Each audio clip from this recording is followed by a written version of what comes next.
We're going to kick things off with some interpretation slides.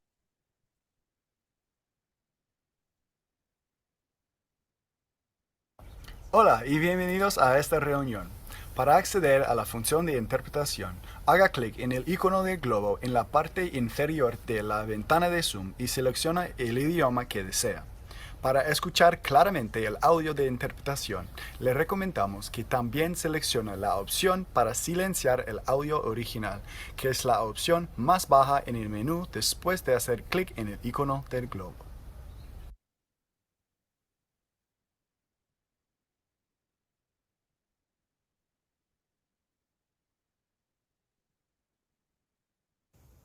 Xin chào và cảm ơn quý vị đã tham dự buổi họp ngày hôm nay.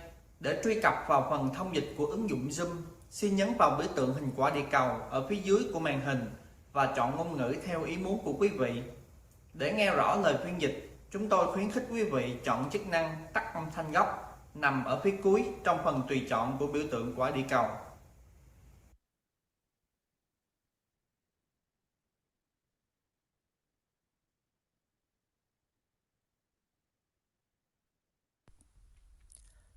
您好，感谢您参加今天的会议。若需要使用 Zoom 的语言翻译，请点击 Zoom 窗口下方的地球图标，然后选择您所需要的语言。为了让您能够清楚地听到翻译语音，我们建议您选择关闭原本语音的选项。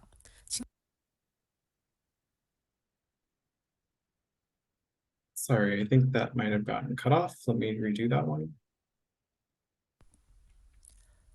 您好，感谢您参加今天的会议。若需要使用 Zoom 的语言翻译，请点击 Zoom 窗口下方的地球图标，然后选择您所需要的语言。为了让您能够清楚地听到翻译语音，我们建议您选择关闭原本语音的选项。请点击地球图标后，选单上的最后一个选项。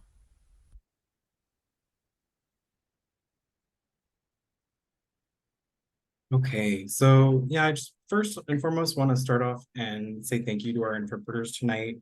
For our Spanish interpreters, we have Rosario and Aida. In Vietnamese, we have Michi and Quy.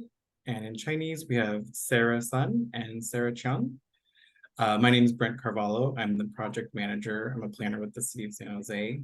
I am also joined by Martina Davis, Parna Ancola, and Michael Brio, who are helping hold down the fort with our special satellite viewing party out at the Coyote Creek Golf Course. Special shout out to all of you. Thank you for that. This is our first meeting for the Coyote Valley Corridor Study. It's very exciting. Thank you very much, and welcome for being here. Really appreciate your time tonight. As I kind of mentioned too, this is also our first time we're trying this with a watch party or satellite viewing. So please, bear with us as we work through any technical difficulties throughout the night. This meeting will be recorded and it will be posted to our website along with the PowerPoint, probably sometime next week. You will be able to ask questions throughout the presentation utilizing the Q&A, and we will answer them at the end of the presentation. So please also be prepared for a Q&A session at the end. And with that, I will stop share and turn things over to our consultant team. And Greg, please take it away.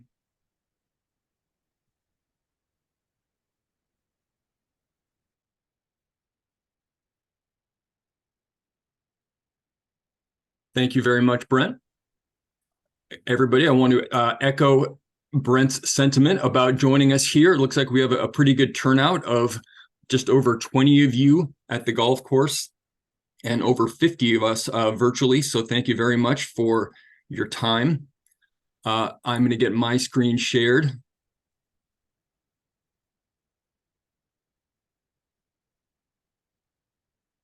Bear with me here.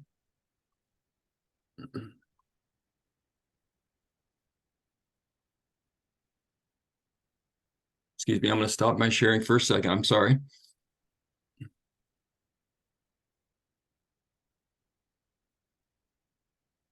Pulling this up as a slideshow.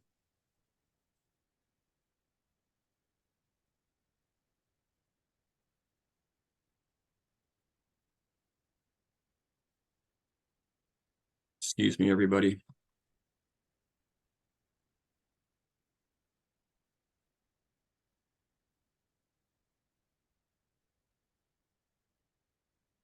All right.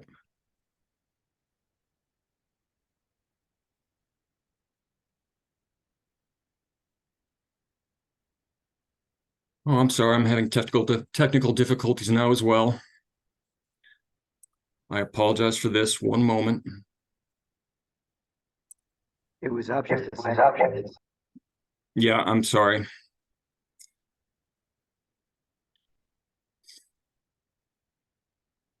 Give me a couple seconds here.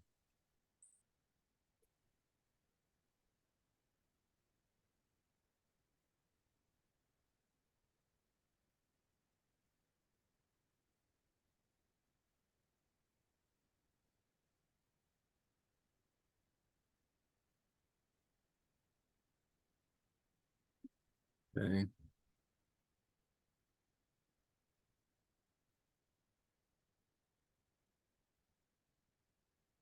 Almost got it. Bear with me.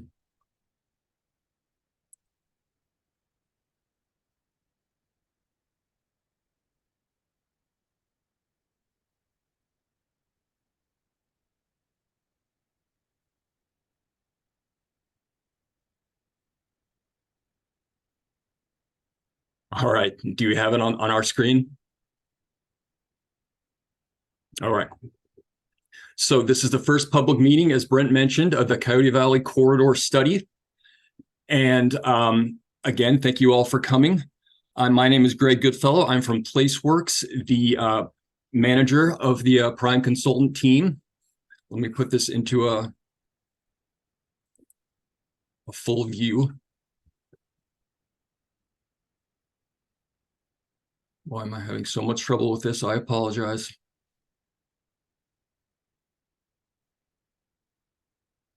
All right. Agenda for tonight, I'm going to introduce the project team and give a quick objective of this study that we're embarking upon. I'll introduce a study history, go over the land use in the study corridor, talk about some of the amazing corridor resources, look at some important future considerations that are happening in the corridor and that could happen in the future that we're going to need to think about as we embark on this study. And then I have a section called Moving Forward, where we'll look at the big picture of what we're going to accomplish and how we're going to accomplish it with this project. Finally, I'll talk about outreach and the immediate next steps. And then for the remaining presentation, starting at about 7 o'clock, we'll go over the questions and comments that you've submitted during the presentation and that you might have afterward. So really quick, let's introduce the project team. Not all of us are here tonight, but once again, I'm Greg Goodfellow. I'm a senior associate with PlaceWorks. We're in charge of project management, zoning, land use planning, ag preservation, public engagement, and environmental review. To certify this project, it will need CEQA clearance, so we'll perform an EIR when the project description is solidified, when we know what the zoning update will be, and we'll get into that again later on. We're also working with BAE Urban Economics, who is performing a market analysis in the corridor. I'll present some of their findings, which probably won't surprise you at this point, some of their overview findings. And we're also working with Sustainable Agricultural Education, or SAGE. And I've got Sabella Kraus here, who's the president of SAGE. Sabella, would you like to introduce yourself? Sure. Good evening, everybody. A pleasure to be joining this process and contributing our experience with Coyote Valley in particular, including many relationships with, I think, many of you here on the phone, and also just our broader understanding about revitalizing agriculture at the edges of cities and really strengthening urban-rural connections. Thank you so much, Sabella.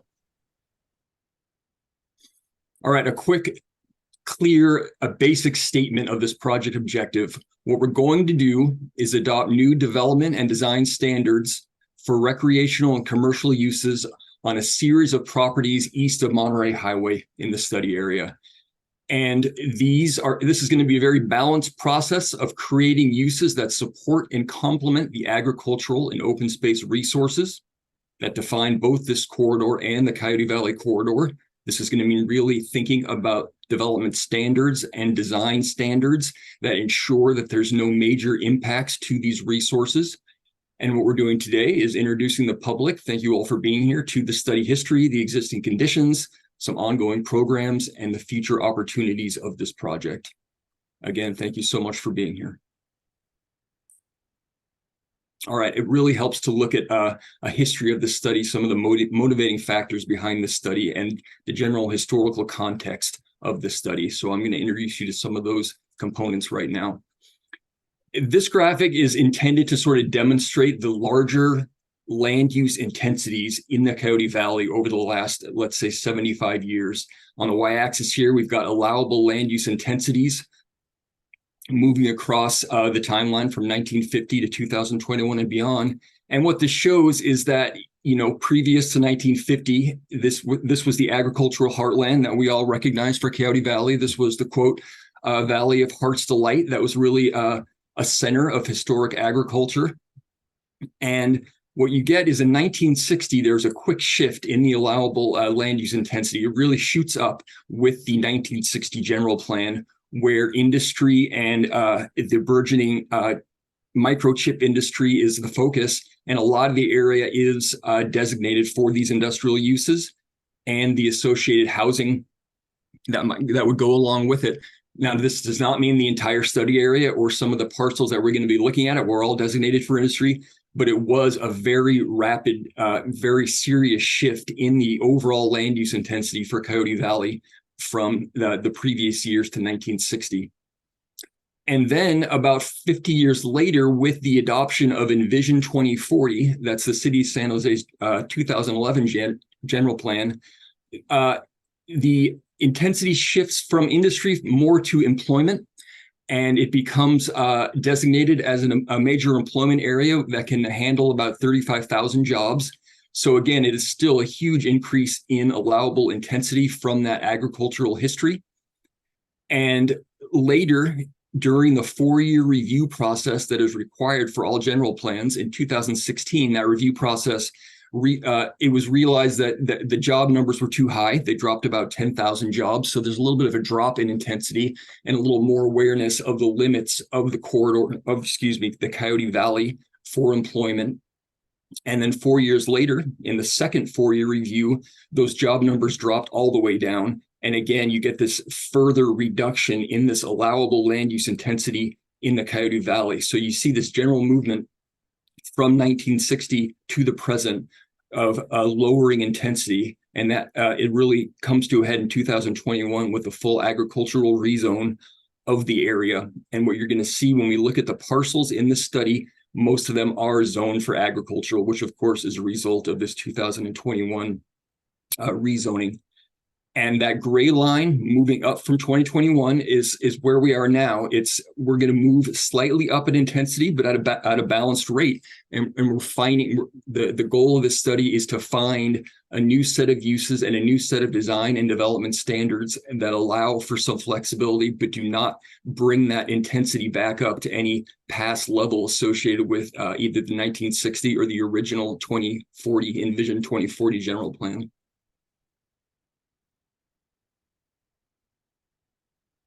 Like I said, this current study is really about achieving balance. The direction straight from the city council, like I said, was to create a zoning ordinance for recreational and commercial uses that are compatible with environmental and agricultural orientation. And we want to ensure that these uses support economic viability and a general sense of placemaking for the valley. And it's important to note that a big part of that placemaking is its conservation, open space, and agricultural history. And we don't want to erode that at all. We want to complement that and work with that. At the same time, there are certain considerations for any new development in the corridor, and we'll see more about this later in this presentation. There is limited both hard and soft infrastructure. That means water and power infrastructure, as well as soft, meaning schools, et cetera. There are circulation and traffic restrictions. We'll look at some maps of signalized intersections and the barriers they might present to new development. And of course, there are multiple sensitive natural resources in the area, which we'll get into more detail in upcoming slides.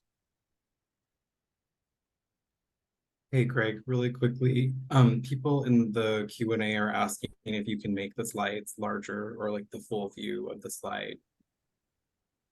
Okay, that's what I was having trouble with. Okay, bear with me. For some reason, You can also do, Yeah. when you share screen, make it a portion of your screen and then you limit the window if that is helpful. are you seeing the full slide now? It looks like it might be partly cut off. Okay, I apologize, everybody. Let me get this straightened out. Uh,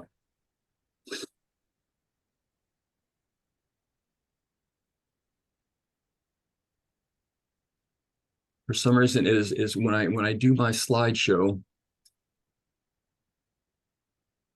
I'm used to doing this in a PDF, so bear with me once again.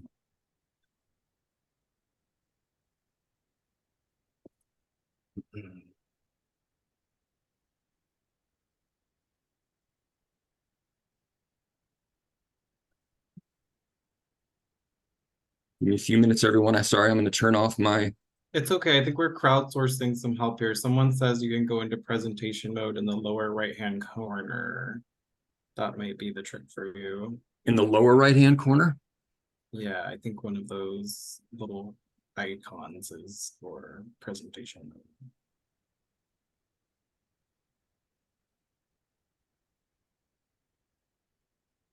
See, I'm getting that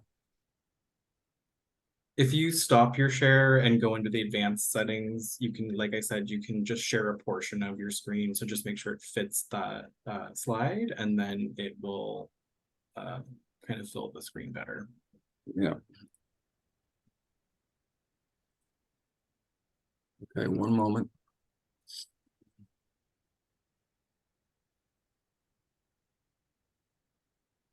Once again, I apologize, everybody.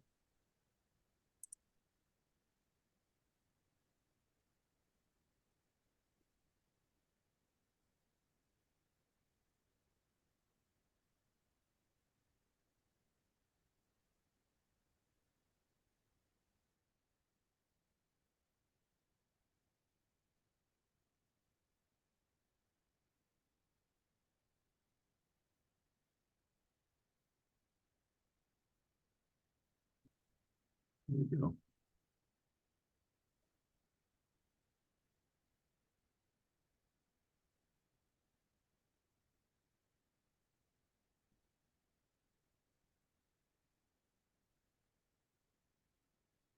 Brent, do you have access to the presentation? I'm struggling here and I apologize. I have the previous version without that one updated slide, but I will go ahead and open Okay. that. I'm sorry, everybody. One moment.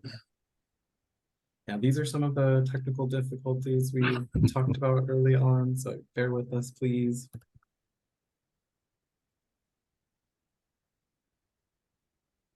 So yeah, please, I'm gonna go ahead and share screen and just let me know when you need me to advance to the next slide, okay?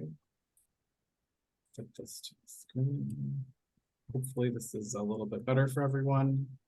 Yeah, I think if you, with your access, why don't you go to the corridor land use opening slide?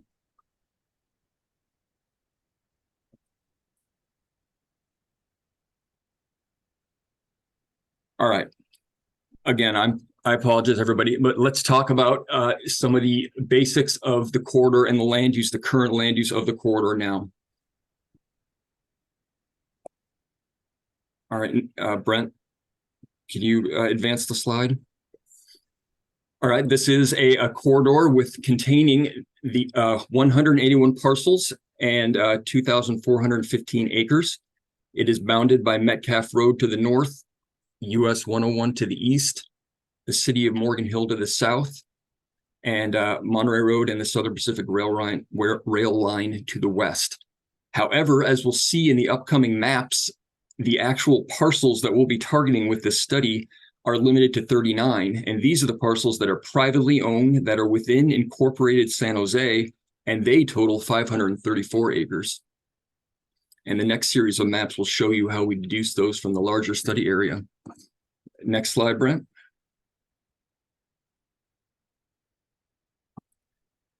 All right, so let's take a look at parcel ownership and jurisdiction with this map. And again, what I want to show with this map is that when we remove parcels that are outside of the city of San Jose and that are not owned privately, those are not part of this study area. So first of all, that red hash area, that's the city of San Jose. So anything outside of that area is not going to be a part of our direct study. Also, parcels that are not colored gray, those are all parcels of individual agency ownership. Of course, the Coyote Creek Parkway is the county of Santa Clara, that green area, that's not part of our study.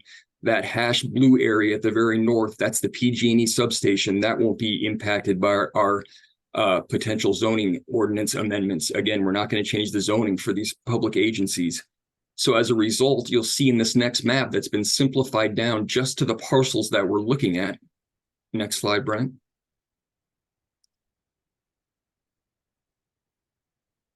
That the study area is quite limited. Again, so those red parcels, those 39 applicable parcels are shown there in this simplified map. And you can see that although the study area boundary extends from Metcalf down to the city of Morgan Hill, the number of parcels that we will actually target with this zoning ordinance amendment are limited. And you can see them there. And our next series of maps, as we go through the presentation, will include those highlighted parcels so you can see how the different conditions, how they are associated with different conditions and different future projects.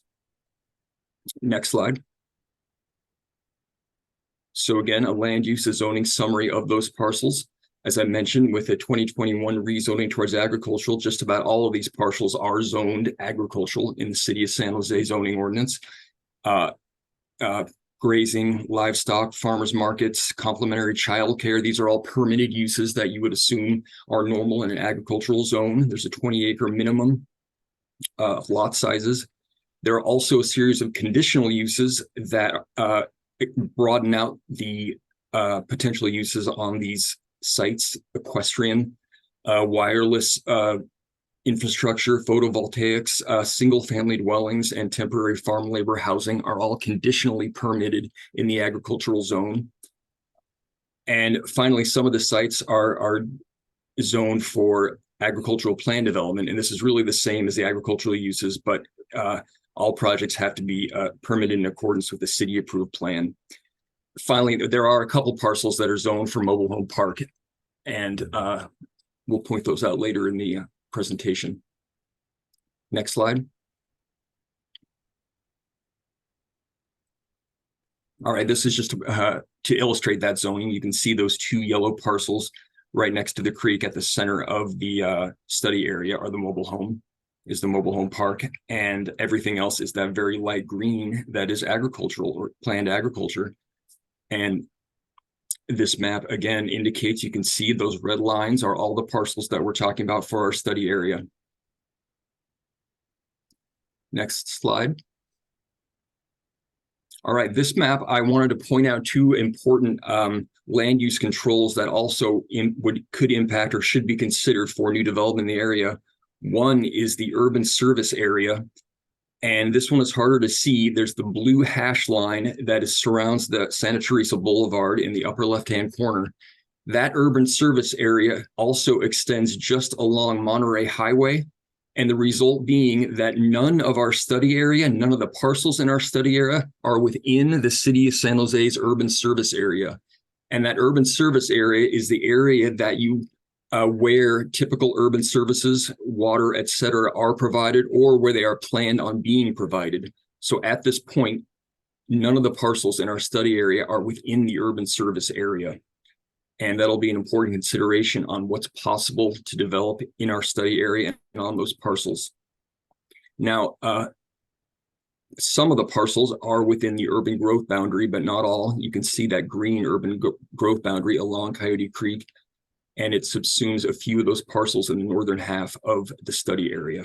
But more to our consideration, more impactful to what we can do is the urban service area. Next slide.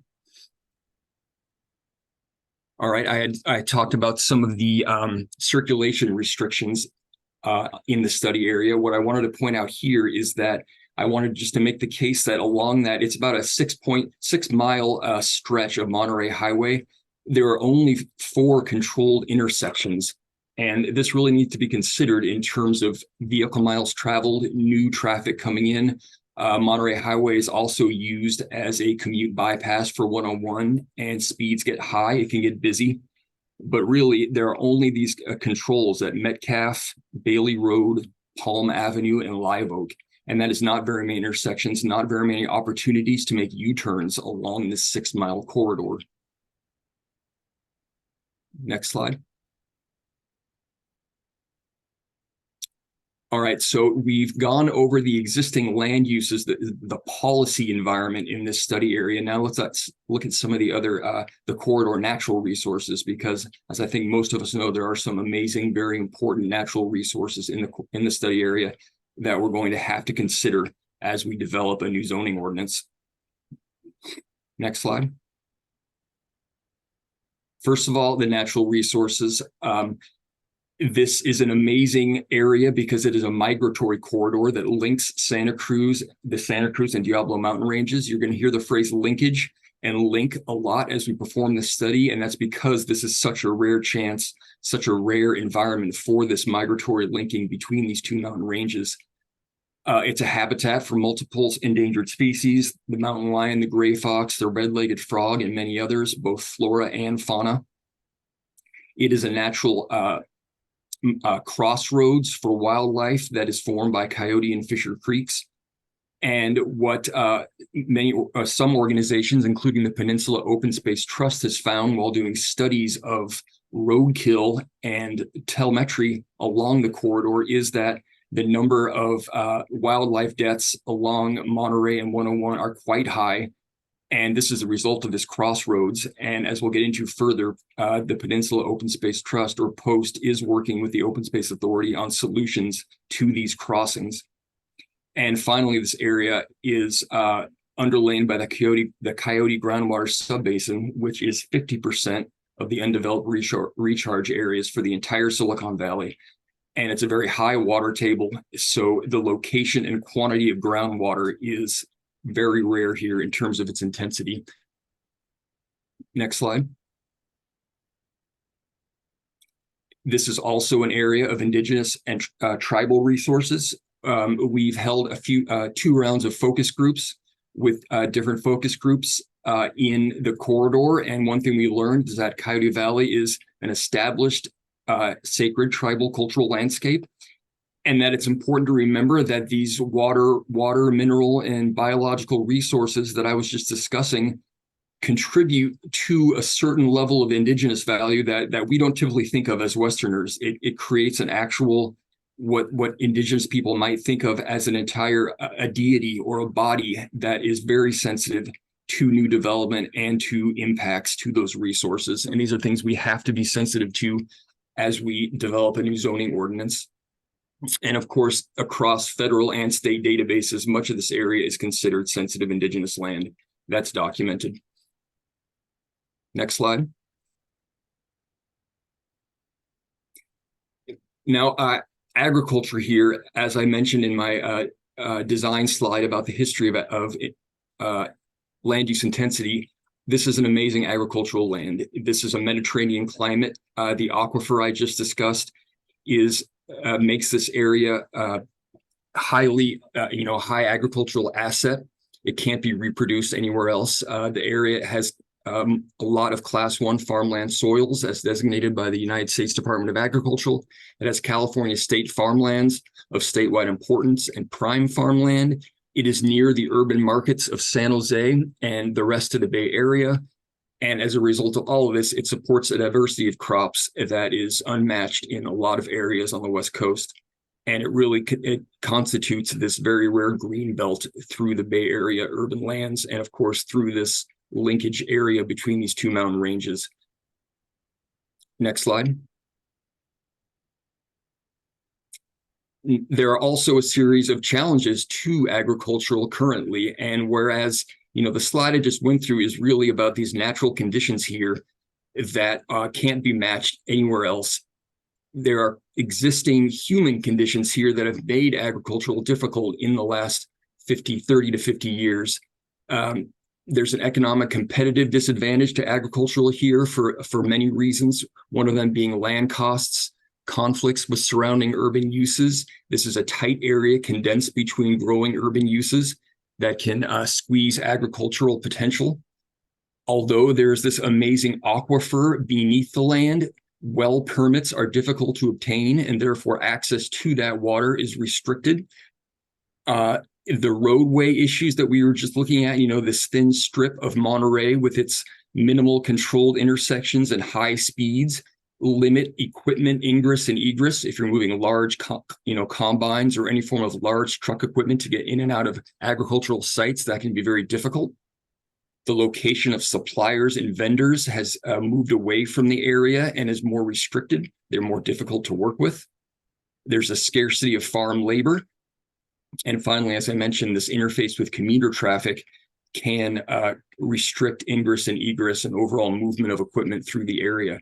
So, as it's ironic that the natural conditions here are so prone to agricultural, but there are so many challenges at this point to making agricultural work. And it's also true that the open space areas around the valley, which you would think are more complementary to agriculture, can also restrict agriculture, whether it's through bird migration or bird breeding in trees. Agriculture is sensitive to all these different urban and non-urban uses, and the challenges are present. And that does not mean it's impossible by any means, but these are all challenges that we need to think about. Next slide. All right, I'm calling this next section Future Considerations. This is a series of upcoming policies, programs, and natural conditions that we need to consider in this project. And this does not mean they are going to restrict or make potential changes impossible, nor does it mean they're going to provide opportunities in all cases. But at the same time, these are all things we're going to need to consider when we're developing this new zoning amendment and these potential changes to land use. Next slide. So this is my opening slide of some of these, and we'll get into maps for each of them. But future projects and conditions. As I mentioned, this wildlife connectivity and open space in the area is an amazing asset, and there are projects by both the Santa Clara Valley Open Space Authority and the Peninsula Open Space Trust to ensure that this connectivity, this linkage, is maintained. And both have worked with the High Speed Rail Authority on its at-grade designs down Monterey, and we'll look at maps of what that entails. The Valley Water Authority is working on a creek, Coyote Creek and Ogier Pond separation project that might result in the realignment of Coyote Creek in order to improve fish flow through the creek. And finally, the California Independence, operator has a plan for what's called the Metcalf high velocity, voltage terminal in the northern part of the study area. And then outside of projects and plans, there is a flood risk in the area that needs to be considered. And we'll look at a map of that and how that might impact some of these parcels. Next slide.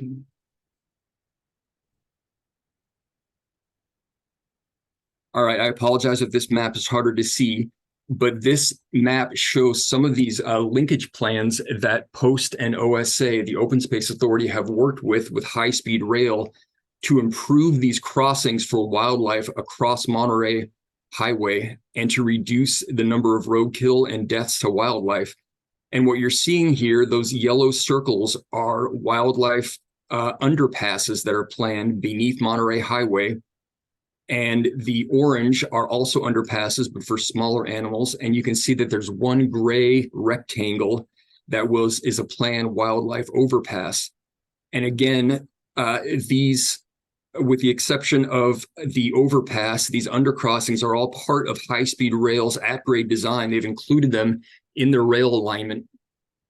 And what you can see, these are associated with some of the parcels we're looking at on all on both the northern and southern section of the study area. And these could represent both things that are barriers to development. They could also represent possibilities for development and reductions in existing dangers that now may increase potential for different types of development, given these new safety features for animals. And I also want to point out here that there is a growing amount of land that is owned by the Open Space Authority. You can see those hatched lines west of Monterey Highway in brown. Those are areas that the Open Space Authority manages by fee, whereas in green, those are areas owned by the Peninsula Open Space Trust that the authority manages on behalf of the trust. And as you can see at the northern section of the corridor, that large area of green hash, it moves right up to Monterey Highway. And again, these are areas that we'll be considering in our zoning code amendment.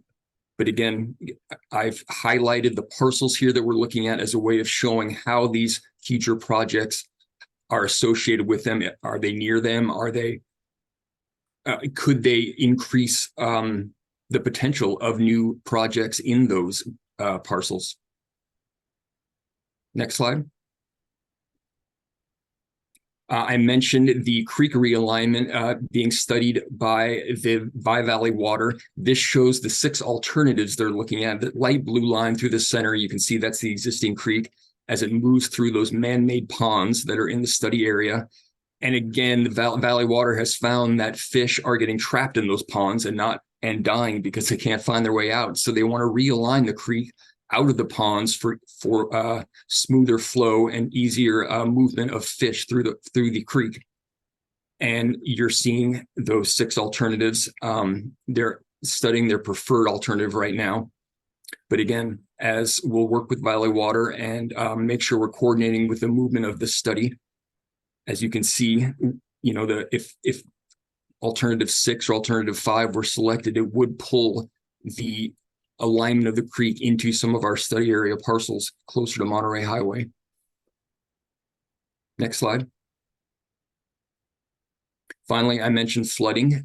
This map shows the 100-year floodplain in blue crosshatch. Now, there are a group of smaller parcels you can see along Monterey that are entirely subsumed in that 100-year floodplain, although the majority of the larger parcels are not. What's also a little bit difficult to see here is the 100 Creek setback from the creek. That's the pinkish line along the creek. Again, most of the parcels in our study area are not impacted by that 100 Creek setback. And finally, the Fisher Creek floodplain to the west of the study area is shown along Fisher Creek. But again, what really concerns us is that 100-year floodplain. And all major projects at least, including this rezoning, as I mentioned, would be subject to CEQA review to an EIR. And one of the key hydrological analyses in any EIR is the location of a project in a floodplain. So we will have to take that into consideration. Next slide. All right, moving forward. So how can we develop this zoning ordinance in this balanced way that I've tried to stress? What is our best opportunity for creating new uses and new development standards that balance and complement what we've seen are these amazing conditions in this corridor, but at the same time, increase flexibility and result in respectful visitation to this area? Let's talk about that a little bit. Next slide. We feel this is a unique opportunity. We mentioned the value of placemaking here. This is an area that is known for food, agriculture, its natural resources, and recreation. And this is a chance to integrate the study area into this larger existing vision for the Coyote Valley. And this is in order for this to be successful, we need to facilitate respectful visitation and commerce. We need to maximize the future projects that we've just looked at. In some cases, it may be that those projects will restrict what's possible, but at the same time, in other cases, we may be able to maximize those both as in terms of education, in terms of visitation, and in terms of minimal impacts to the environment. And finally, we need to move towards a thriving agricultural economy that is supported not just by straight agricultural, but by, as you'll see in the next slide, agricultural supportive uses. Next slide, Brent. All right, so the first step is going to be defining and regulating these potential ag supportive uses. And what we're looking at now include agricultural processing, sales, events, overnight stays, education and recreation. And again, the idea is to create a series of uses. And again, think about those project parcels we're looking at. The result of this project could be a new zoning district that includes a series of uses, allowable uses, development standards, and design standards that are all created to increase the thriving nature of this area and to build from these existing uses, not detract from them, but to build from them. And that could attract a visiting family to, say, visit an educational center about Indigenous uses, spend the night at a small, overnight stay, and then, visit some of the Open Space Authority's master plan areas for hiking and walking. And, these all need to be taken in consideration as we develop this zoning ordinance. And, right now, this county of Santa Clara has been undertaken a multi-year effort to revitalize their agricultural areas.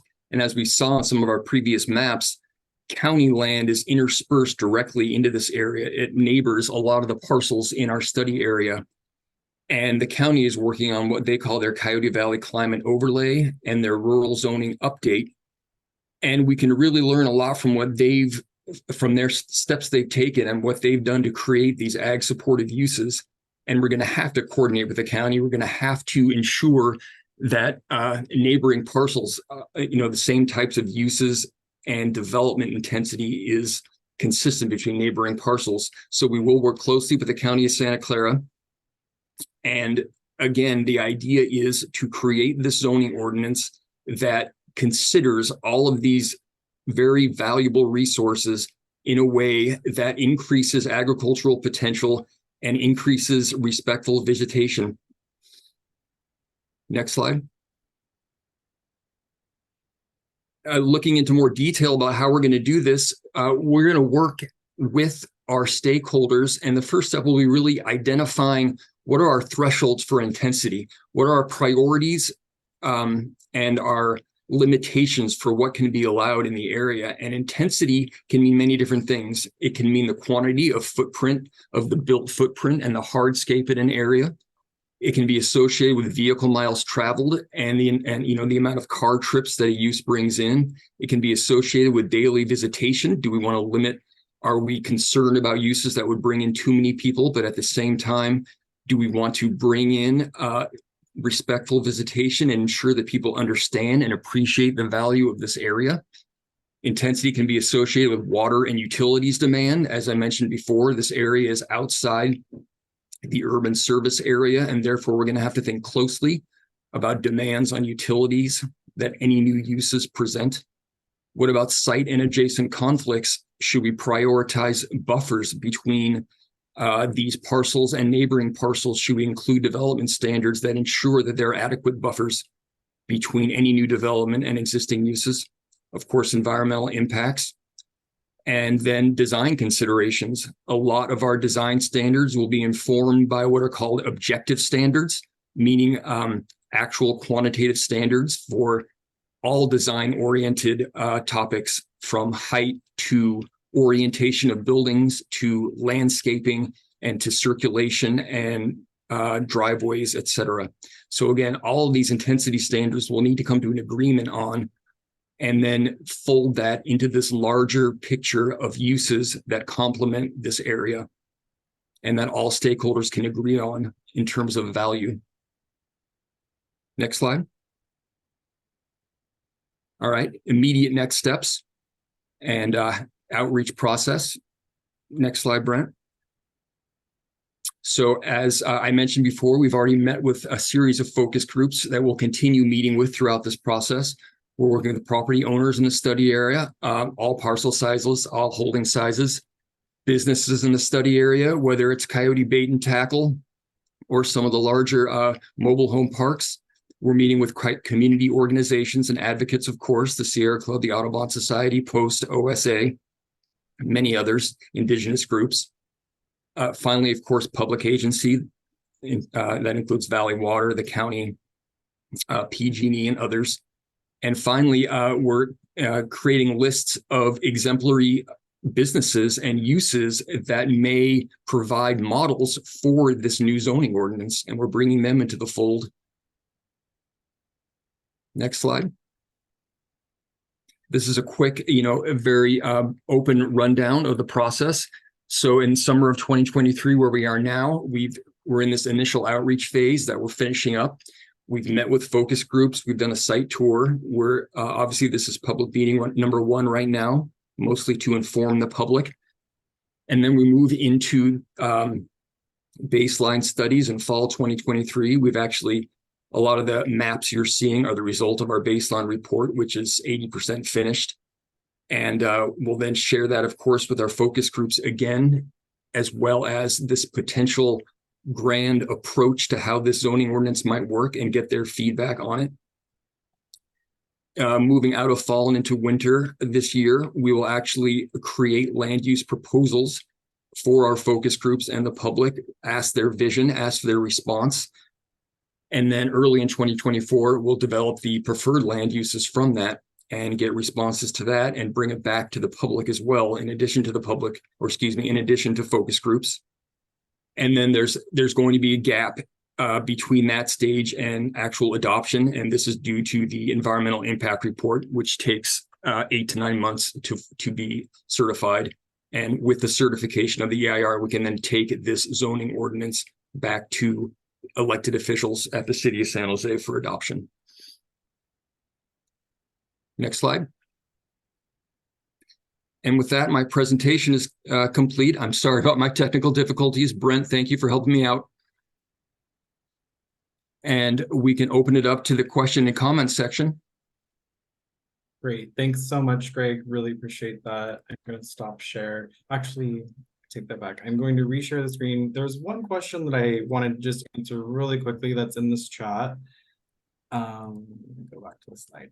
So someone asked a question about what does the truck symbol mean for alternative 1 in this slide? And what that truck means is that the first alternative would essentially be that they truck the fish from one location to the other location and essentially bypass the ponds. So they don't go through the ponds, but the creek would maintain its current alignment. So that is the answer to that question. And these are steelhead that are considered valuable fish, and the authority is prioritized. And then one other question I just wanted to quickly answer to Gina asked, is what he is presenting and proposing the position of Placeworks or of the city? And I think the answer to that is, this is a joint effort. Placeworks is our consultant team. They will be helping us throughout this process. And we really don't know what the answers are. So that's what the study's for. So a little bit of that is to be determined what our official kind of position is once we get to the end of this. Let me switch to another PowerPoint before we officially open up our public comments.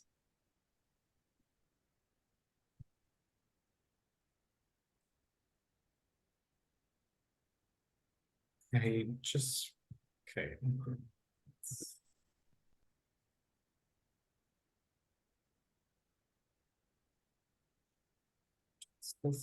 1 second. Okay, so I just wanted to go over a few housekeeping items. Zoom functions and public comments. So everyone's on mute right now. If you're joining us by an electronic device, which most of you probably are, you can type your questions into the Q&A. That should be located at the bottom of your screen.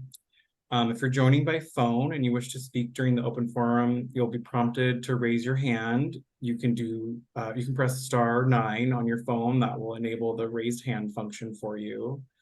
Speakers will be called upon by staff and then unmuted. Each speaker will get approximately 2 minutes, depending on the amount of comments that we get. And then again, general code of conduct, everyone knows the rules here, right? I think we want to be respectful of each other. I'll put this up and allow everyone to go ahead and read this for a moment. But really, the sentiment here is we're all going to be respectful of each other. No one's going to be harassing or negative, okay? And now with that being said, we are going to move into public comment. I have a timer here for 2 minutes. When we do call on someone, we will have them speak for 2 minutes. And we are going to start with some of our interpretation channels. So give me just one moment to figure out how to do that.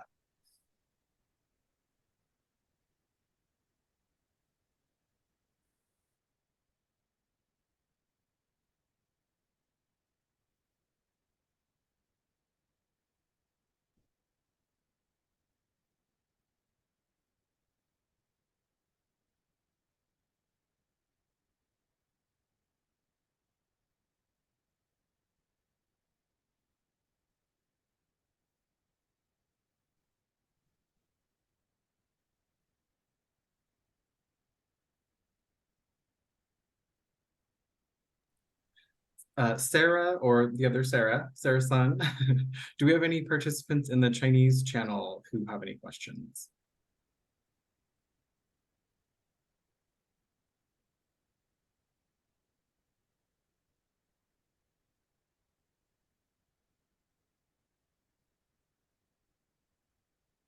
Okay, we will come back to see if there are other questions later. So we are in the Spanish channel now. Are there any questions in the Spanish channel?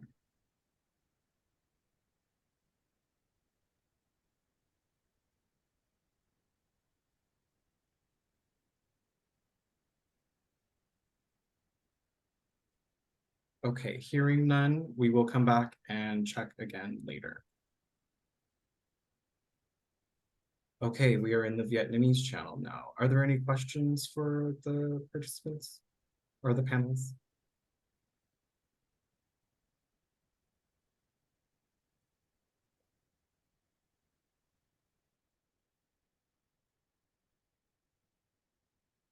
Okay, hearing none, I will move back into the meeting. We will come and check later. Okay, so we have a couple participants who are raising their hands. I'm going to go ahead and call on you. I will. Okay. So Dean Daly, I'm going to allow you to speak.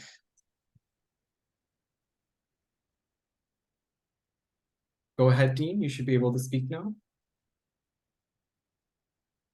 Can you hear me now? Yes, we can. Thank you. As far as any of you are aware, is the construction of new housing allowed in the study area? I'll go ahead and take that question. We are not looking at residential uses as part of this study. That has been directed by council. So the only type of residential use that would be contemplated during this study is farm worker housing, and that is a very specific type of farm worker housing, which is allowed through, I believe it's Assembly Bill 1783. So generally speaking, no residential uses will be allowed. Well, the construction of new farm worker housing would be allowed, is that right? As long as it meets the requirements of, as I mentioned, AB 1783. All right. And how do you define agricultural use? I've lived in this area a long time. I'm District 2 in South San Jose, and I've seen many parcels that are just fallow, that nothing has been grown for, as long as I can remember. Is that considered agricultural?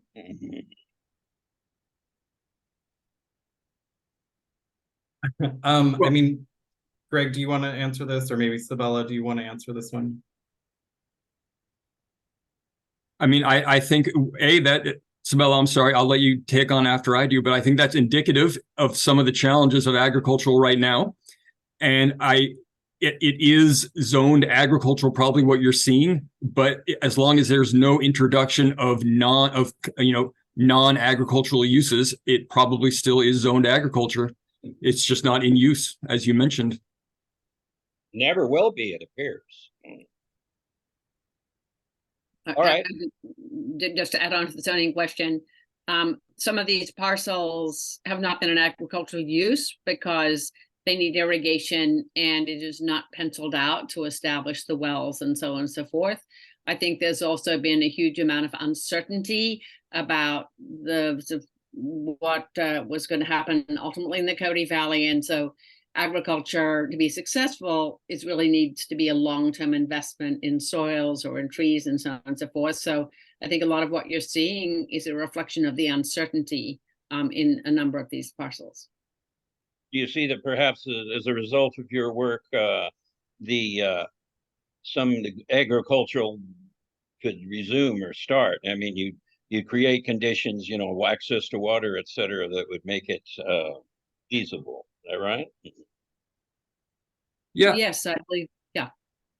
Yeah, and I think part of this is, as I was mentioning, creating this more comprehensive vision for supporting agriculture beyond just restricting to agricultural uses, but these agricultural supportive uses that bring attention and visitation to the valley. So you'd seek the input of property owners on this question, then, right? Oh yeah, we've already worked with property owners in our focus groups, and they're here now, and they'll be involved in all 4 levels of our focus groups. All right, thank you. Dean, I should mention, Dean, if you're a property owner, please give me an email and get involved in the focus groups if you haven't yet. I'm not. I mean, I'm not part of this area. Okay. My interest is in creation of new housing, and I see, by rule, that's not going to be allowed. I regret that. Desperately need new housing. So. Okay, and thank you for that comment, Dean. I'm going to move on to the next person. Dash Leeds. I'm going to allow you to speak. Go ahead and unmute yourself. Hi, thanks for the opportunity to speak. My name is Dash Leeds. I'm the conservation coordinator for the Sierra Club Loma Prieta chapter. I'm a District 1 resident as well. The Loma Prieta chapter would like to stress the importance of Coyote Creek and the riparian forest. Coyote Creek runs along the back of the Monterey Road parcels. It's a critical wildlife habitat area and movement corridor, and the creek really is the spine of animal movement in the valley. It is extremely critical for wildlife movement. We're concerned that development built between Monterey Road and Coyote Creek could negatively affect wildlife migration along the Coyote Creek corridor, as well as affecting the quality of the Coyote Creek riparian corridor habitat. The scope of the new plan could include outdoor uses with bright lights, loud music, lots of human activity that could potentially drive animals away and deposit waste. And as you discussed earlier, Monterey Road is already a roadkill hotspot. So we hope that, or we actually are afraid that increasing development along Monterey Road could actually make this road even more dangerous than it currently is for wildlife. In addition, we're also concerned about light pollution for particular uses. Light pollution can stop some animals in their tracks and increase activity in others. And unfortunately, our more sensitive wildlife species are adverse to lighting. So the scope of the new plan could include uses that increase light and noise pollution and have a negative impact on local wildlife. And given the already dire situation of wildlife connectivity in our area, we hope that connectivity and biodiversity are prioritized and that no environmental protections are removed. And we do hope that you consider expanding the floodplains of Coyote Creek to provide wider riparian habitat and improved flood management. Thanks so much for your time. Thank you for your comments. Okay, I'm going to take one more raised hand and then we're going to move to the in-person speakers.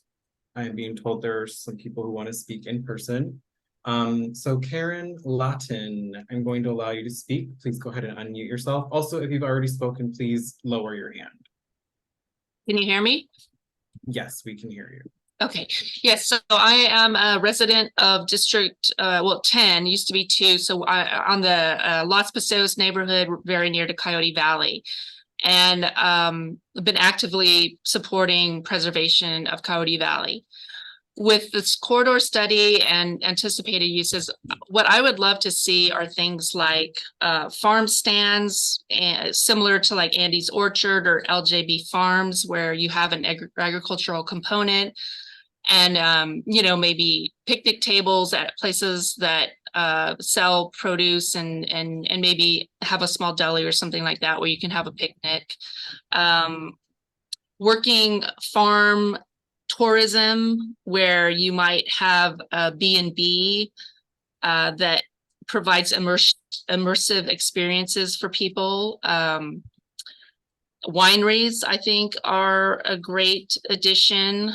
And I just visited Paso Robles recently two times in over the summer, and they've done a really, really good job of creating kind of a low intensity tourism surrounding some of these agricultural uses. And I think they provide some really good models for what I would like to see in this area.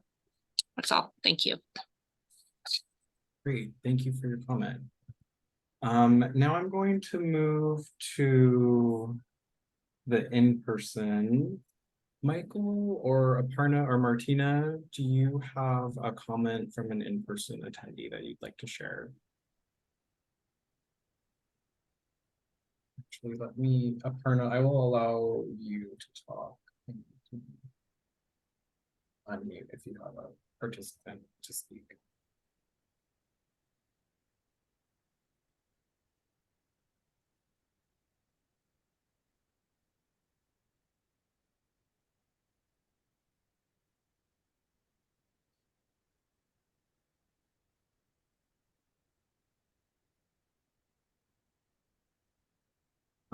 Aparna and Martina, you have the ability to speak now if there are in-person participants who would like to speak. Okay, I am being told they are preparing for speaking.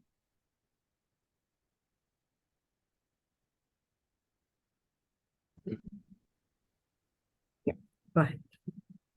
Hi, can you hear me okay? Yes, we can. Okay, so my name is Craig Edgerton. I've been working on Coyote Valley in a number of different capacities for the last 20 years. One of the main studies that was done by Pathways for Wildlife in conjunction with POST was to do a wildlife movement studies along Fisher Creek and Coyote Creek. And it was shown that those are the two highest usage areas of Coyote Valley. To have any further development close to Coyote Creek doesn't make a lot of sense based on the science that's been done. It seems to me that I strongly encourage what you're doing with this study. I just think it's in the wrong place. If we're out in Coyote Valley, that would be a much more appropriate place than right next to Coyote Creek. That just seems to be the worst place that it could be put. So the ideas that you've incorporated here, I think, are good. I want to see farm stand. I like to see education. All of those things I've been pushing for years, but not there. That's just the wrong place for it. So anyway, I encourage that, but right next to Coyote Creek is the wrong place. Thank you for your comments, Craig. Is there another in-person attendee who would like to speak?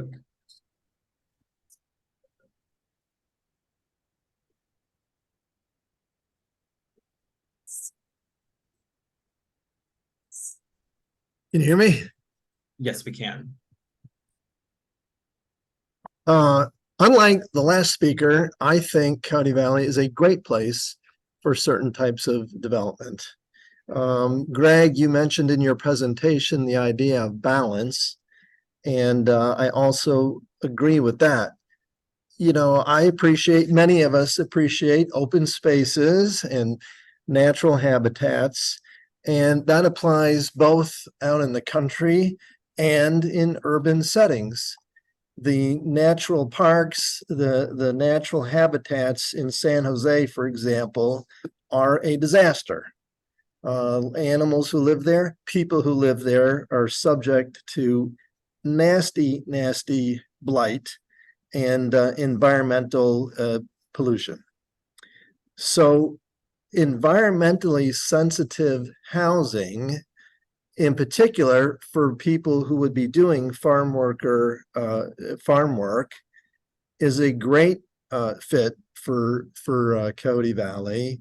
And I'd like to encourage this group to put housing back on the table. You know, in November of 2021, a half a dozen city council members and the mayor sent a memo to the city council to include farm worker housing in alignment with, I think it's 1781, 1783 to be considered here. So I would like to strongly encourage you do that.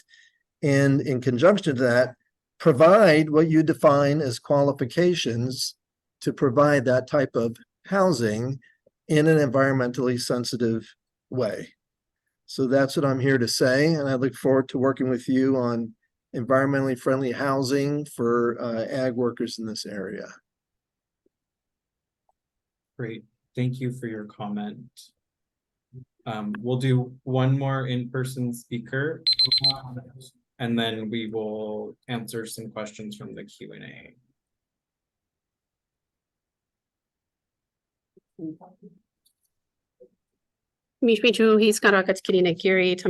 Hello, my name is Kitty Nagiri. I'm current chairwoman for Tamya Nation.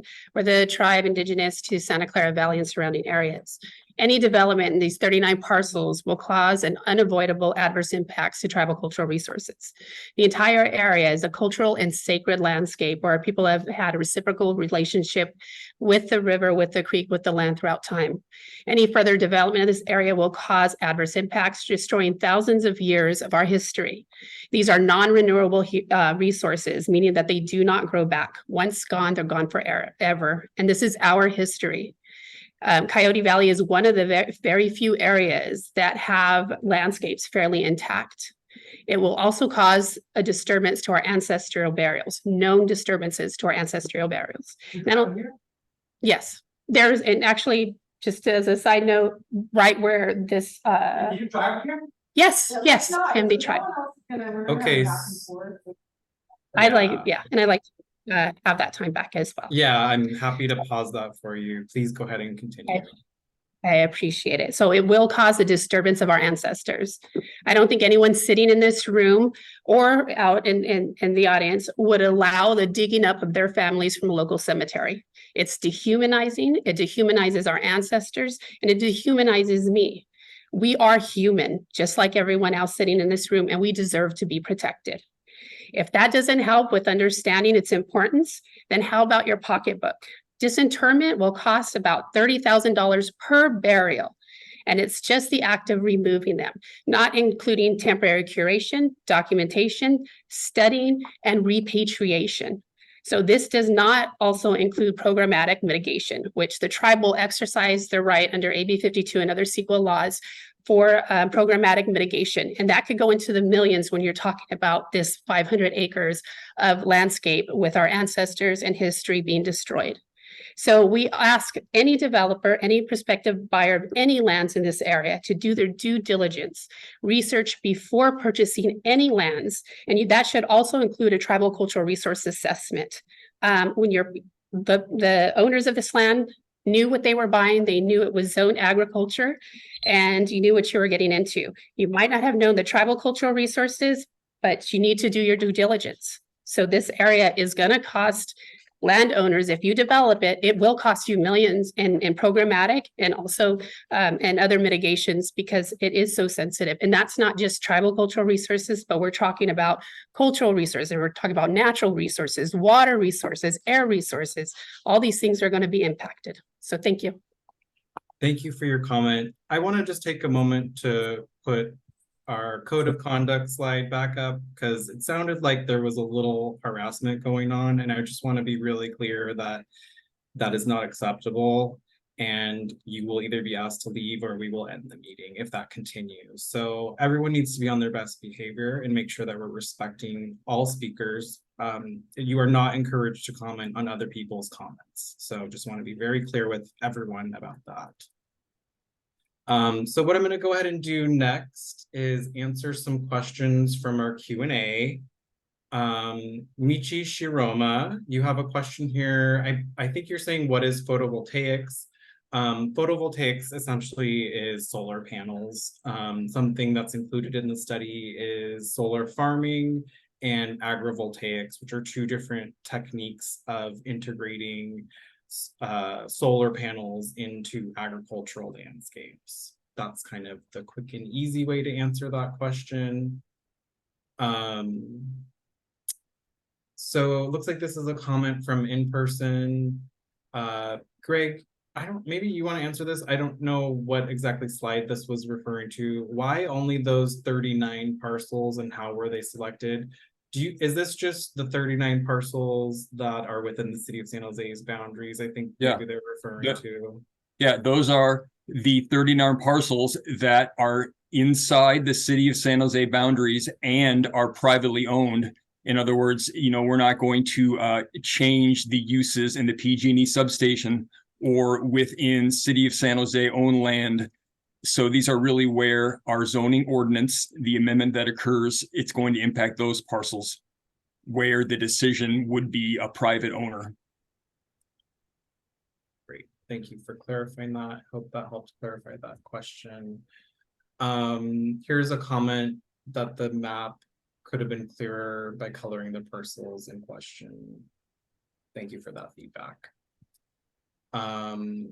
Someone asked another question, how can they get another parcel in the study? Maybe if you are in person, go ahead and try to ask that question live, because I don't think that there is a way that that's possible. If the parcel's not in the study area currently, it's not something that we would be entertaining adding parcels at this point. As Greg mentioned earlier on, the study area does include a mix of city parcels which are within the city of San Jose's boundaries, and then some of those which are in unincorporated county. So those are all being analyzed together. But anything outside of the study area really would not be included at this point, I don't believe. Here's another comment about an opportunity to improve current conditions by building overcrossings. Thank you for that information. There's a link there as well. Here's a question from Joel. Any athlete who has played for Ann Sobrato High School has painfully discovered the inequality of facilities in the Coyote corridor. A poor playing field rife with holes in the field and unlevel playground has caused a higher rate of injuries over schools who play in a designated stadium with a permanent playing field. How will this be addressed? It seems this is a violation of the 14th Amendment, equal protection under the law clause. Brent, I think that's an example of, one of those parcels that is outside the city, that's in the Morgan Hill Unified School District, the city of San Jose, that's out of its jurisdiction to amend the zoning ordinance. Well, this one, I do believe the playing fields of Ann Sobrato are actually within the city of San Jose's boundaries. But I do think that that is actually possibly an issue with the school, less so with the city of San Jose. Yeah, that's interesting because a school is state designation. So yeah, if you have follow-up comments or questions on that, Joel, please, add them to the Q&A and we'll try to answer that question more thoroughly. But it sounds like that's something that you need to talk to the school about. Here's a question. Are you considering park development proposals by SCC Parks? So Santa Clara County does have a park chain within the study area. That is within their jurisdiction. It's in unincorporated county. Most of it, not all of it is. So they will be proceeding forward with their plans. Actually, I think there might be someone from Parks on here too. So if you want to add something to the Q&A, you can go ahead and add some feedback to that. But yes, Santa Clara County Parks is, as far as I know, working on a master plan for their Coyote Creek Park chain. Here's another question, or maybe it's more of a comment. Please note the bipartisan infrastructure bill introduced the Wildlife Crossings Pilot Program, a competitive grant program with the goal of reducing wildlife vehicle collisions while improving habitat connectivity for terrestrial and aquatic species, which authorized $350 million total dollars in federal aid contract authority funding for federal fiscal years 2022 through 2026. Thank you for that feedback. That's great information. We'll be sure to pass that along to our team in the Department of Transportation, who is actually undergoing a study right now for wildlife crossings. Okay, so is this planning consistent or built on county agricultural plan from a few years back? It was intended to preserve food production and called out the difference between Silicon Valley tech and Silicon Valley agriculture. Greg, do you have comments on this one? I'm not really. No, I don't think this study area, the motivation for this plan came from somewhere else. It's not intended to be built on that plan.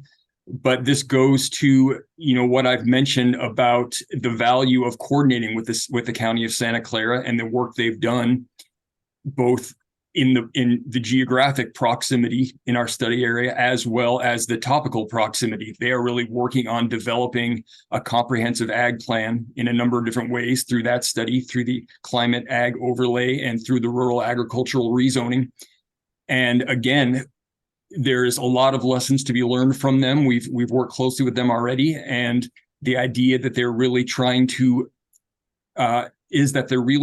create this very specified, very loophole-free zoning ordinance for what are considered agricultural supportive uses. And the idea is not that you create a very restrictive zoning development to limit uses. It's that you create a very restrictive zoning ordinance so you know exactly what's allowed. And so that somebody does feel comfortable coming in and understanding what is allowed in the area. So that's a long-winded answer for saying we're working with the County of Santa Clara. We'd like our plan to not conflict with theirs, that's for sure. And we're learning from what they've done. Thank you for that follow-up. I'm going to move over to our raised hand attendees. Jin, I'm going to allow you to speak now. You can go ahead and unmute yourself. Yeah, hi. Thanks, Placeworks and San Jose and everybody for all your hard work. Personally, I just don't think we should develop any of it that's not already urban. I mean, sure, farm worker housing on what's already urban, because we want to support farming. Like, the reason those fields are going fallow is A, the reasons you listed, or B, they're hoping to undo their own Williamson Act and make some money. But the main thing is we'd like to, I think, get some farming going and keep the open space going. And one of the best ways to do that is when you guys create this new zoning, if that's what you're trying to do, we should make a new sustainable zoning. This zoning should include respect of tribal concerns, water, nature, deep respect. I mean, right now, the so-called smart zoning doesn't even allow a farm stand on a farm. It's not smart, but it's restrictive. And you guys could be restrictive in a positive way. You could be like, hey, nothing that poisons the water, no fertilizers, no pesticides, no known carcinogens, yada, yada, yada, sustainable zoning. And in the urban area that's already urban, like the IBM places and places that may or may not be in your jurisdiction, probably not in your jurisdiction, but encourage those places to form something more sustainable. For instance, one way you could get farm workers and people to make recreation and to come up with new ideas is you could maybe have the first sustainable university at the IBM Center. I mean, encourage that. Like San Jose State's really impacted. So that would be great because you'd bring in all these students and people and scientists and just folks who are interested in conservation, regenerative farming, the stuff you need done. But most importantly, with traffic, make the cars park outside. Make them, drive 5 miles an hour or not let them in at all. I mean, that, and of course, the high-speed rail, that really needs to be overhead or underground. They just have to accept that fact because otherwise it's going to be a mess. Thank you for your comment. Appreciate that. Please go ahead and lower your hand. Marion Vernon, I'm going to allow you to speak. Please go ahead and unmute yourself. Hi, I'm Marion. I'm the Wildlife Linkages Program Manager with Peninsula Open Space Trust. This is a nonprofit land trust that works to protect land on the peninsula and in the South Bay. Post and our partners, including the City of San Jose, have protected over 1,500 acres of land in Coyote Valley for wildlife habitat, wildlife connectivity, and other benefits. And as was mentioned in the presentation, Monterey Road is a significant barrier to wildlife movement in Coyote Valley, with the highest level of roadkill incidents relative to other roads in this region, creating a safety issue for people and wildlife. Both Post and the City of San Jose are committed to reducing these high levels of wildlife vehicle collisions. We are collaborating with the City of San Jose on a study to identify and design wildlife crossing structures along Monterey Road in North Coyote Valley, adjacent to our conserved lands. The city has generously provided funding in support of this effort. So we encourage the city to ensure the outcomes of the Coyote Valley Corridor Study are compatible with the outcomes of the Wildlife Crossings Planning Study currently underway. We look forward to working with the city through both of these planning efforts to ensure that lands adjacent to proposed wildlife crossing structures along the east side of Monterey Road have land uses that are compatible with wildlife habitat and movement. Placing wildlife crossing structures alone without consideration of adjacent land uses will not be sufficient to reduce roadkill and to encourage wildlife connectivity values. Post is interested in working with any willing landowners along the Monterey Road corridor to protect land where wildlife connectivity benefits can be achieved. Thanks for your time. Thank you, Marion.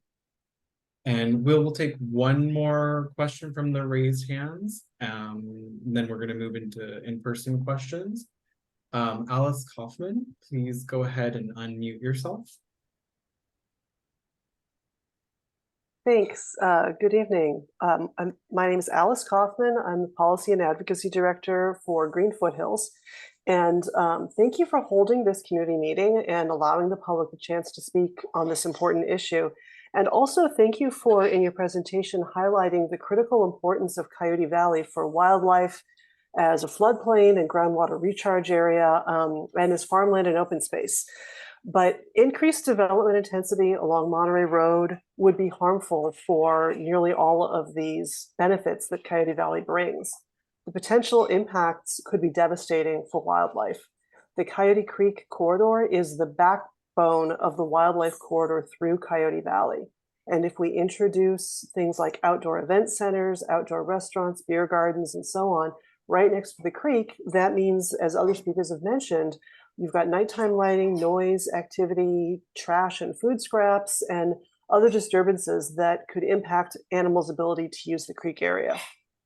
And of course, as other speakers have mentioned, Monterey Road itself is a roadkill hotspot. More animals are struck and killed by cars on Monterey Road than anywhere else in Coyote Valley, including on Highway 101. So increased development along Monterey Road is going to mean increased traffic and more animal mortality. In any consideration of land use or zoning changes along Monterey Road, the foremost consideration has to be the wildlife, open space, farmland, floodplain, groundwater resources, as well as the hiking trails and other passive recreational resources that make Coyote Valley so unique. You know, the animals can't go somewhere else. You know, this is the reason this is a wildlife corridor is because this is the only place for miles around where animals can get between the Santa Cruz Mountains and the Diablo Range. So, you know, these bed and breakfast, overnight stays, education, and so on, you know, they can go in the urbanized footprint of San Jose in an infill area. The animals need the open space. So I would just remember that the council direction said that any development here has to be consistent with the important environmental benefits of Coyote Valley. So that has to be the first consideration. Thanks. Thank you, Alice. Okay, so we are going to move to some of the in-person comments. Aparna or Martina or Michael, do you want to rally a couple people that would like to speak?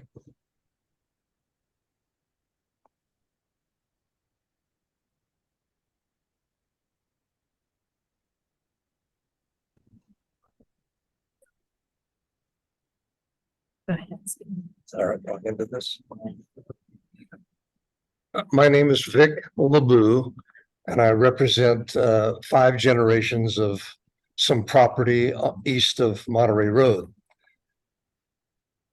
I wanted to give my perspective and experience from the years that I've been around and have observed what has happened to my property as well as adjoining properties. Coyote Valley is a jewel away from and yet so very close to the center of San Jose. I remember vividly when my dad and uncles bought their property east of what was then a 2-lane Monterey Road. I also remember the hours he spent after putting in a day's work in business and then escaping to this farm property to care for walnut, prune, and pear trees, disking, irrigating, pruning, picking, boxing, hauling to sell the product, only to repeat these steps over and over again year after year. You or I purchase property with the expectation and the hope that it will increase in value and possibly the unending hours required by maintaining trees and crops will someday be reduced, and the backbreaking effort to maintain yield and production of food products can be replaced with less labor intensive and more efficient work, and therefore find a better economic use of the land. What made sense 60 or 70 years ago no longer makes sense because of higher costs, working conditions, economics, and trying to get a sensible return for all the backbreaking effort. It is very sad that those whom have never had this hard work experience do not know the pain, worry, and suffering and what it took at that time to purchase and make payments on this property. And yet somehow they seem to know what is the best use of this property with disregard for those who did all the work to own this property. Amazing, isn't it, how the property rights of hardworking, disciplined property owners are eroding. They really need to walk in these hardworking owners' moccasins for a while. And certainly in Okay, all we're wide at our open. 2 minutes. We're at our 2 minutes. Thank you for your comments. Do we have another speaker?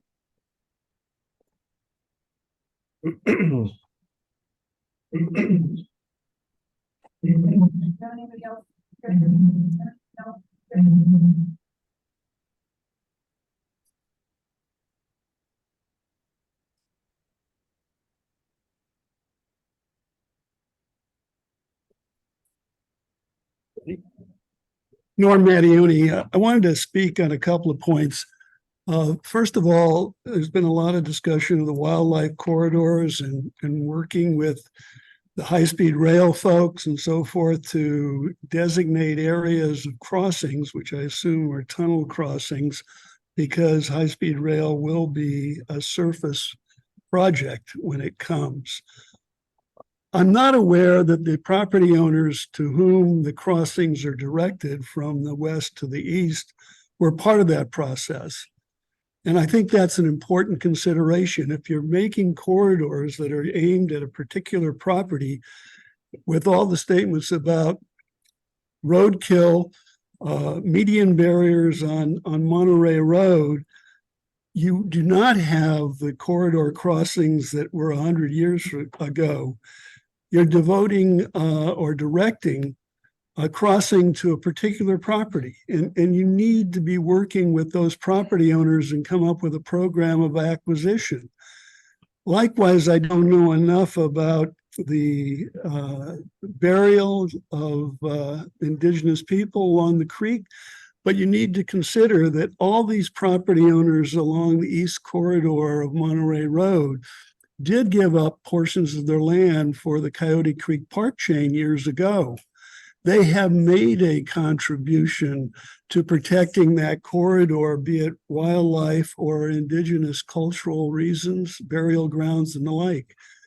There are existing protections in terms of environmental review if you're invading burial grounds of the indigenous people of this valley. And if that's not enough, then the acquisition is the only way to save that area and be appropriate to the owners, as Vic LeBou, who just spoke, indicated have invested their hard work for generations in the land. Thank you. Thank you for your comment. Do we have another in-person speaker? We have another in-person speaker. We have another in-person speaker. We have another in-person speaker. Yes, you do. Yes, yes, yes. There might be more, I don't know. All right. Ken Sasso, longtime landowner, farmer, representing 6 generations of family. I've lived on Monterey Road almost 80 years of my life.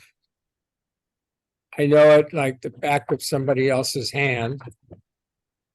One of the things I did want to bring up, and nobody has addressed, is that when we were annexed to the city of San Jose, we no longer were Coyote Valley.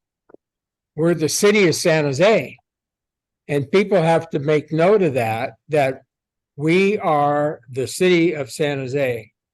We need to be treated like that, not like people that they have put in Coyote Valley for farming experiences. We want to be more progressive than what people are talking about supporting ag, when we are not sure at all if ag's going to be there 5 years or 10 years from now. It's not a playground. This is for real. People have to make a living. Farming is not for nonprofit, it's for profit. You have to make money. And when you see you can't make money, then that's what happens. That's why land sits fallow. But I do want to put into the record a book that we have put together, Norm Mattioni and myself, of the city of San Jose's annexations back in the 1958, 59, and the promises of services so that we could develop our land. That was tied together. 60-something years we have been waiting, we have been paying for services. When they annexed the property, it no longer was ag. Ag so we are and at animals start with A, but ag and animals do not mix. That's where you get your E. coli. But as thank far you for your as comment, services, yeah, thank you for letting me speak. I appreciate it. Thank you. I'll be speaking more often, I'm sure. Great. I'm sure you will, Ken. Thank you so much for your comment. Is there another in-person speaker we would like to have speak?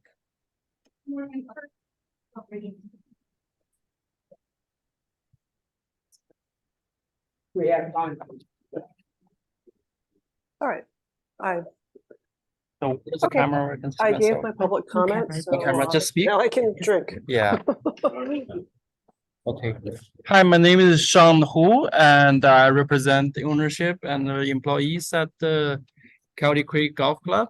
And here's me is James. He manages, operations at the property.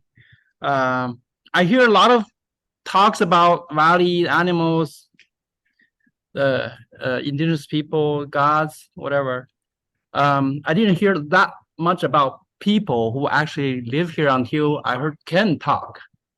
People work here. People need to make a living. And it's, we do the best to live in harmony with nature, right?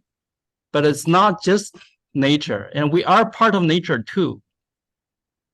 And we need to make this property thrive and more robust. We are all victims of climate change, right? When there's rain and gale, we cannot open for our business, right? I mean, we need more flexibility. Thank you. Thank you for your comment. I am going to move to some of our Q&A questions now.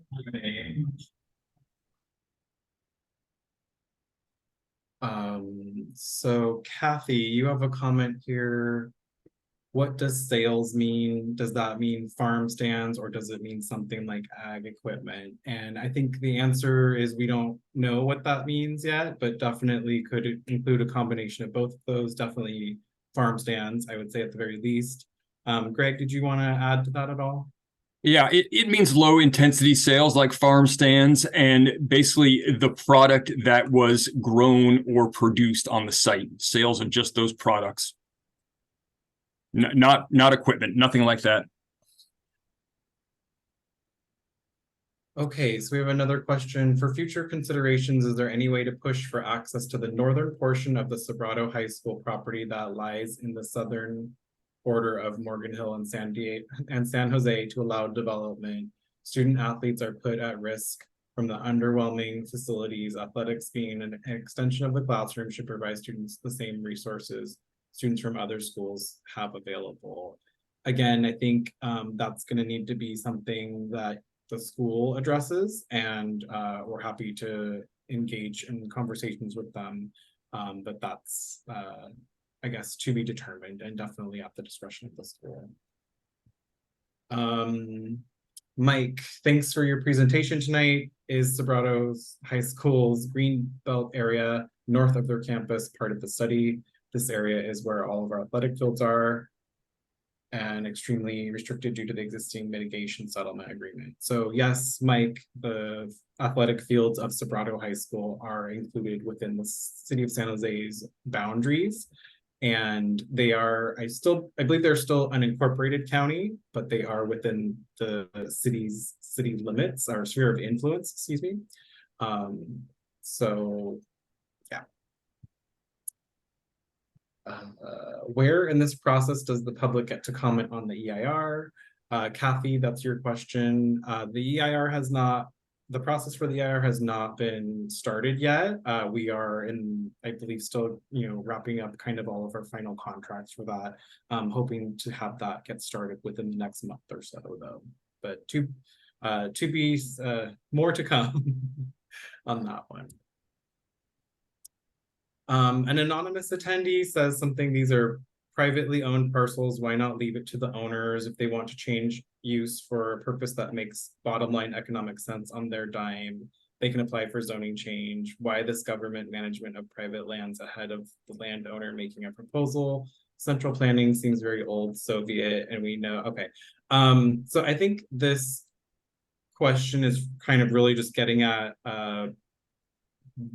whether or not the property owners want to do something with their land. And I think really the impetus of the study is creating options for what they could potentially do. I don't know if Greg, you have anything to add to that as well, but. No, I think you're right. Yeah. And definitely no one's being forced to do agriculture. That's not what part of the reason of the study. It's really creating more options for agriculture to thrive. Uses that are more complementary with agriculture or the open space nature of the study area. Ronald, when and why were these parcels incorporated into San Jose? Was it in anticipation of urban development plans like the Coyote Valley specific plan? Wow, that is a really long and convoluted story. I think that answers that question, but yes, at some point there was an aggressive annexation throughout Coyote Valley, and San Jose annexed a bunch of land in Coyote Valley. That's kind of why we have a very irregular border in this area. Hopefully that answers your question.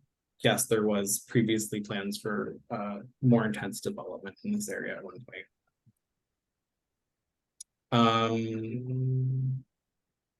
This person just said they wanted to comment.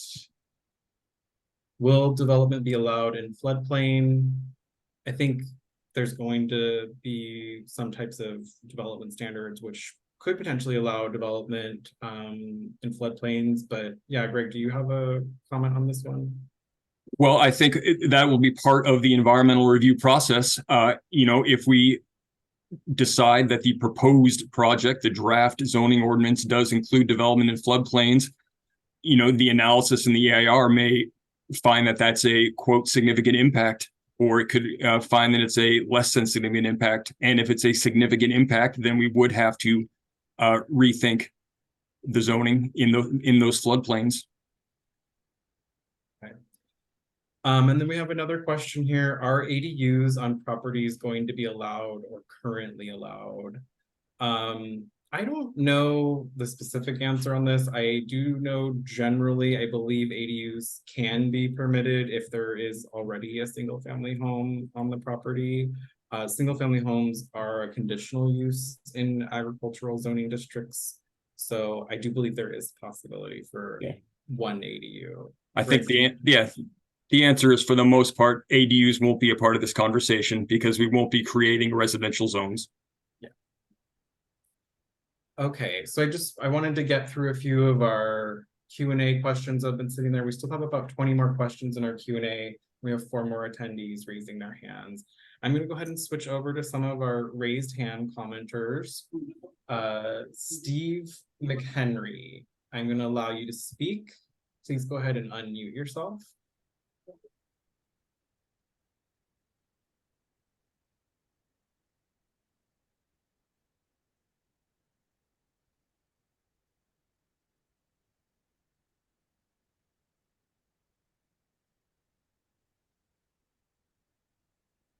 Steve McHenry, are you still there or interested in commenting? You have a raised hand.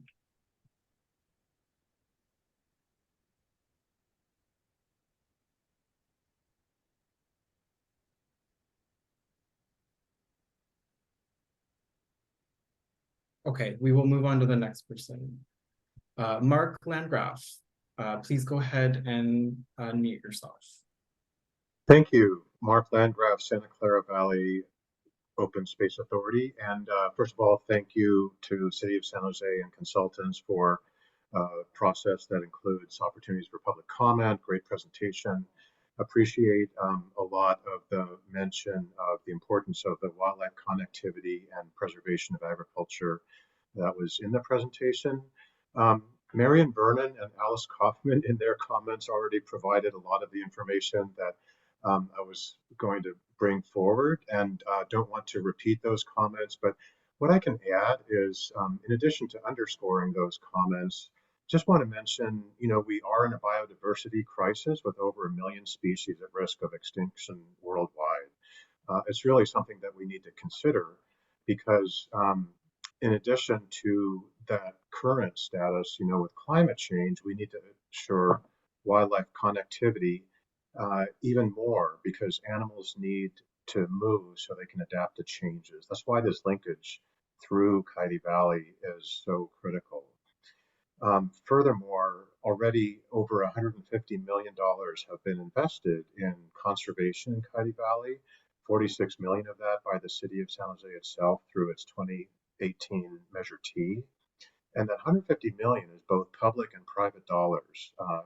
And so we also need to be aware that there's a huge investment already in play to implement the conservation vision that's been so strongly supported by the City of San Jose and by the county, and build on that vision so that the taxpayer dollars that are involved in that investment are made good on. And so I just want to add that I think it's also important that as the ordinances for this area are considered, that there be an opportunity for wildlife experts at, say, Post and OSA, that they are consulted for any development proposals, understanding that consultants and others have their own scientific expertise, not belittling that whatsoever, but the local expertise with studies conducted in Coyote Valley are really important to consult as development proposals move forward. Thank you for the opportunity to comment. Thank you, Mark. Okay. Next up, we have Joel. Joel, please go ahead and unmute yourself.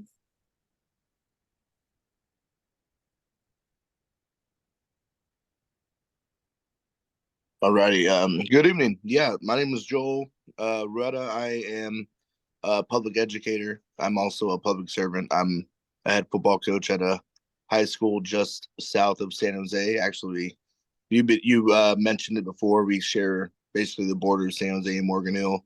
You had mentioned that you advised the people that commented to get in contact with the school, or this was it the school district or the school?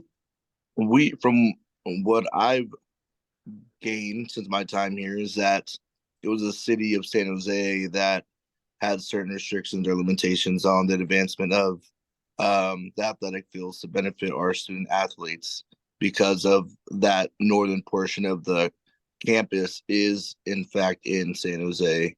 So I just want to get clarity or clarification that you would advise going to the school or the school district on this matter. Brent, I Sure. can answer that. Yeah, Greg, why don't you go ahead and answer? Yeah, well, first of all, I apologize if I hadn't mentioned or brought up the issue of the fields of the school. I think we can make it very clear that whatever changes occur in this zoning amendment, they would not impact the school fields in terms of the overall, agricultural and open space vision that we'd be creating. But it sounds to me like you feel like there are improvements needed to the fields themselves. Is that what I'm hearing?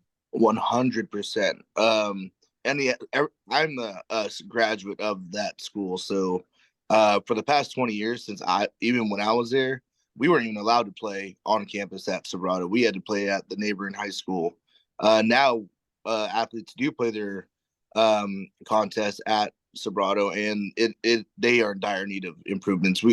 Despite being one of the top 7% schools academically in the state, our facilities are far, far, far below average compared to every other facility in the area. So I think, what I'm hearing is that site is, I apologize for not knowing the exact zoning. It's probably public facilities or some other zone that is amenable to a school site. And but the improvements to the fields would be funding coming from the school district and, reviewed in an EIR as a state agency, which schools are. So I do think this is a strange case where this does intersect our study area, but the real process of our rezoning and our rethinking of these parcels wouldn't impact that field or those fields in terms of improving the fields themselves. Do you understand what I'm saying? Yeah, even if they are considered to be in your Greenbelt area, I mean, as far as I know, that's kind of been the biggest snag or holdup when it comes to improving the facilities for our students. So I just want to interject here. So thank you for the comment. I think let's definitely take this conversation offline and we can follow up. Please feel free to reach out to me about this. We can have further discussion. But really, this is a trickier situation between kind of like a school jurisdiction issue and a city jurisdiction issue. So let's take the rest of this conversation kind of offline for now. I do appreciate the comment. If I could get a contact, that'd be great. Sure. My Joel, contact information will be available at the end of the presentation. One thing that I think I should promise, Joel, is that I will include this in our baseline report. Make sure we understand that parcel, make sure we understand that relationship to the zoning and the rest of the Greenbelt. So thank you. That's awesome. I appreciate that. Thank you. Thank you. And thank you for the opportunity to speak. Of course. Thank you. Okay, we're gonna do one more raised hand. Mike Sullivan, you can go ahead and unmute yourself. Oh, sorry, I think Carolyn is the person who I unmuted. Carolyn Straub. Okay, my name is Steve McHenry, and I apologize. I was on the tablet a while ago, and it simply did not unmute for some reason. Judging from the meeting messaging so far, it does appear that you have determined to rezone and to allow such various activities. But with that, I still wish to express opposition. North Coyote Valley has been designated for agriculture and open space, and I urge the planning staff and ultimately the city council to recommend that no changes be made to zoning of the Monterey corridor. As you'll hear many others say, the agriculture and open space designation is vital to protect areas, wildlife, for flood control, and for other reasons, and I agree with these reasons. I had wanted to comment on traffic flow back and forth, but I see that traffic flow has been a consideration in your plan. I was concerned that we might be building cross streets and traffic lights, but at least that does not seem to be under consideration. Those concrete barriers along Monterey Road are there for a reason, to reduce traffic accidents, to keep drivers safe in the old so-called blood alley. Removing any of those sections would not make driving on Monterey safer, but would return it to a dangerous situation. I urge the planning department to maintain only agriculture and open space in Coyote Valley and along Monterey Road. Thank you. Great, thank you for your comment. We are gonna go ahead and move over to the in-person participants. Do we have any in-person participants who would like to speak now?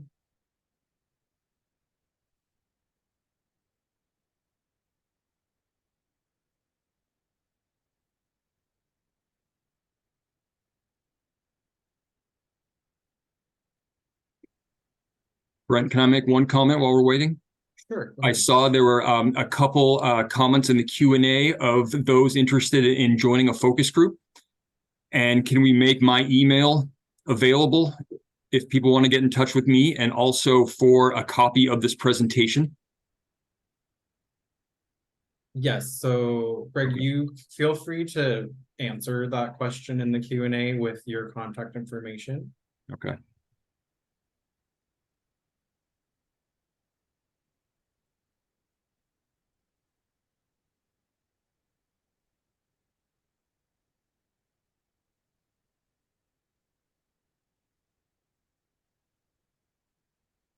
Okay, so it sounds like we have one commenter live. We'll go ahead and take that next commenter.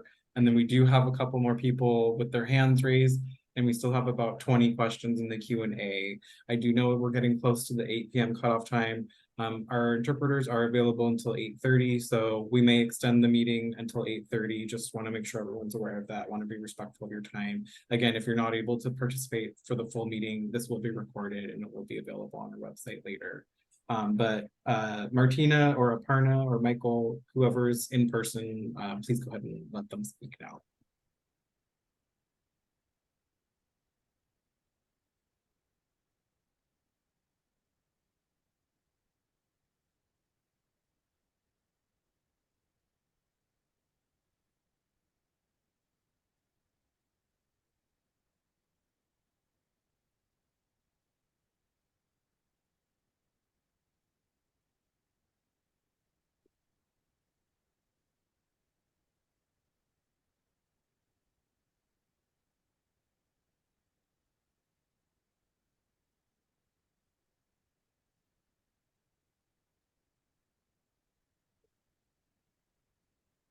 Just bear with us for a moment.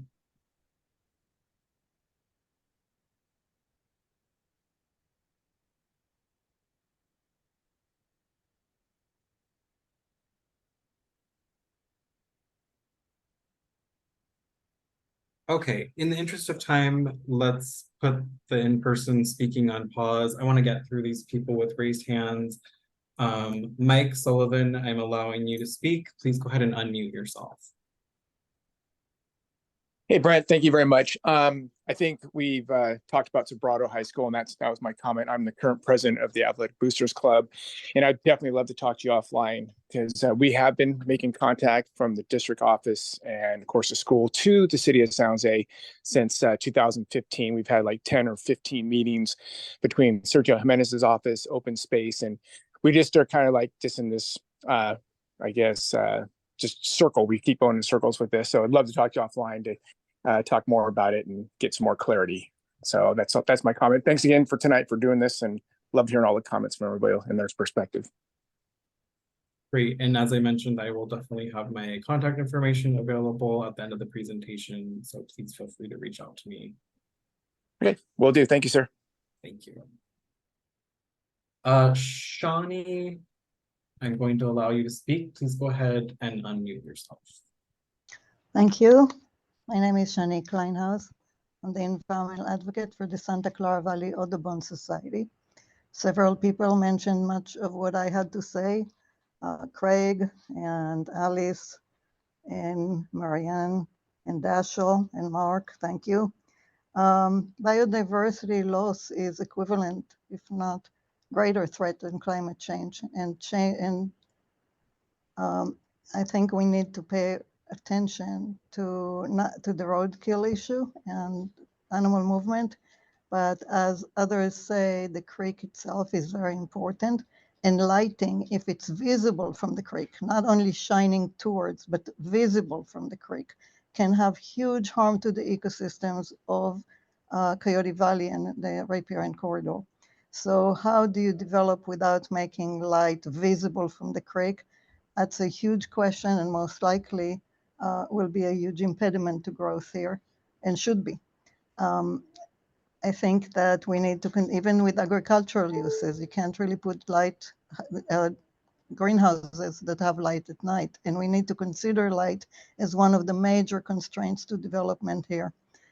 I had the question about what do you mean in the presentation? What did you intend to maximize? Because it wasn't clear to me, and maximization is a very extreme word. So what are you maximizing? Can you answer? Thank you, and please highlight lighting as a really critical issue. Thank you, Shawnee.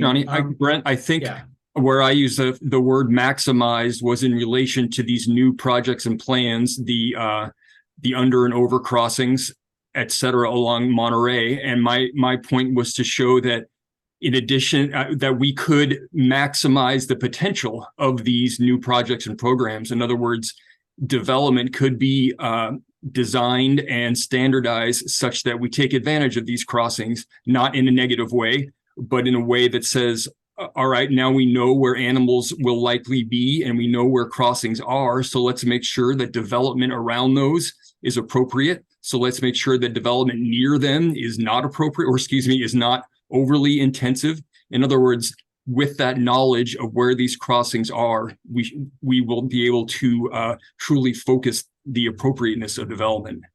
And that's what I meant by maximize those projects. Okay. So let's move to the Q&A. We do still have about 20 questions in here. I want to make sure we try to get through all this. And so is there data available on actual current visitation to this area, to the various open spaces? Wondering how much respectful visitation property owners could expect when evaluating the optimal use for their properties. I'm not aware.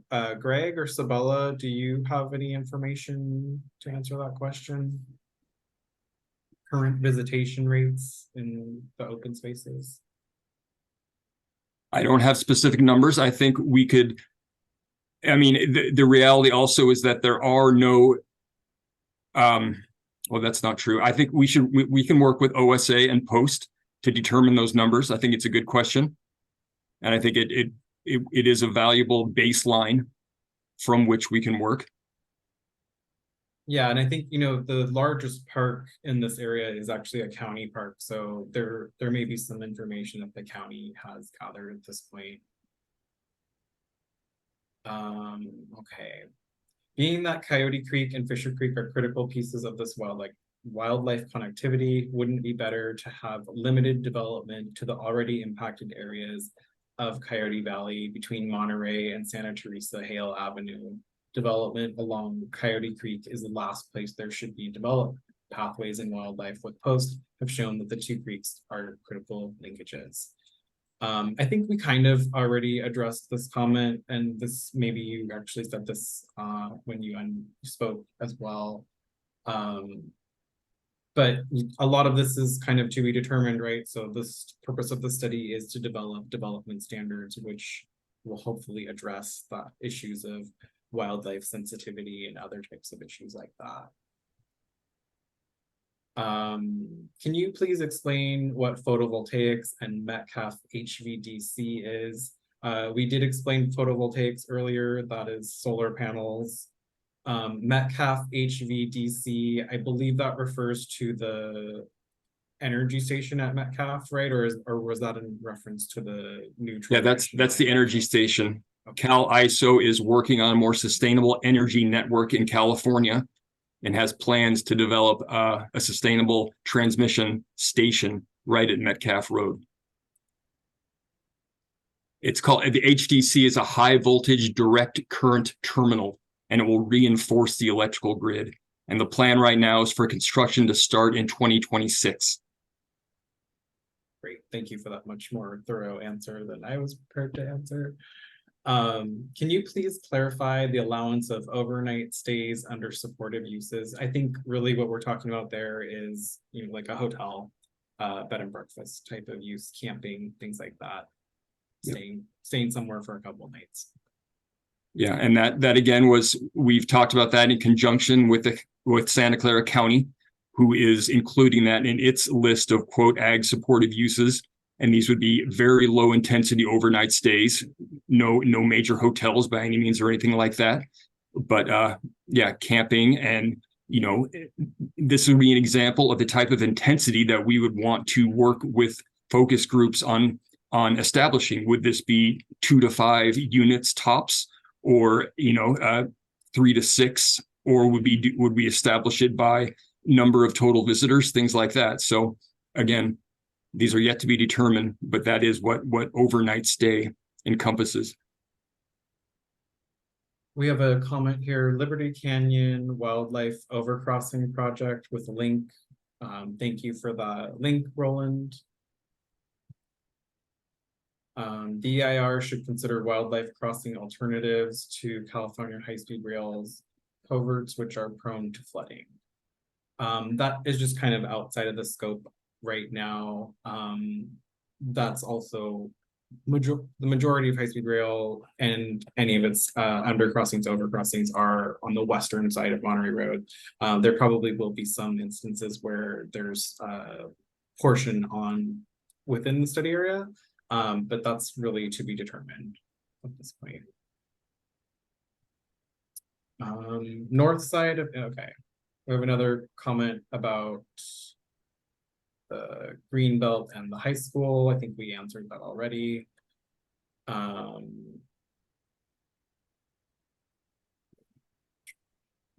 Athletic field production. Okay, that's another one about this high school. These are privately owned parcels. Why not leave it to the owners? Because I think this is the same person that made that comment earlier.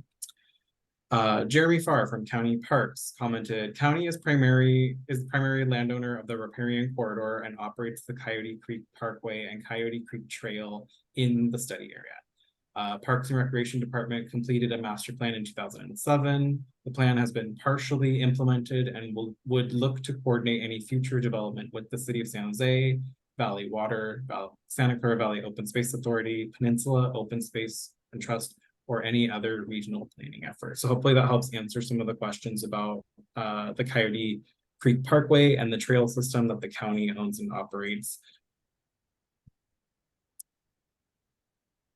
For those that think ag is viable use in Coyote Valley, take a look at the orchards that were planted on either side of Santa Teresa in mid-Coyote Valley. It was a major investment, now going fallow due to lack of market demand. Thank you for your comment. Okay, Shawnee, we answered your question live. Is it still possible to just not develop any of it in the study area? It seems like a very bad idea.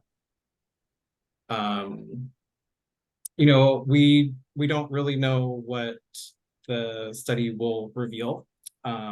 So we're going to allow the study to run its course, and at the end of that will help us kind of determine what path we need to do. We recognize there are sensitivities in this area, and the reason why we have this study is to help us develop something that is complementary to what exists there now. Greg, I don't know if you want to add anything to that as well. Yeah, I think it's important to point out that the intent of the study was proceeded and created with an intended outcome, and that was a zoning ordinance amendment.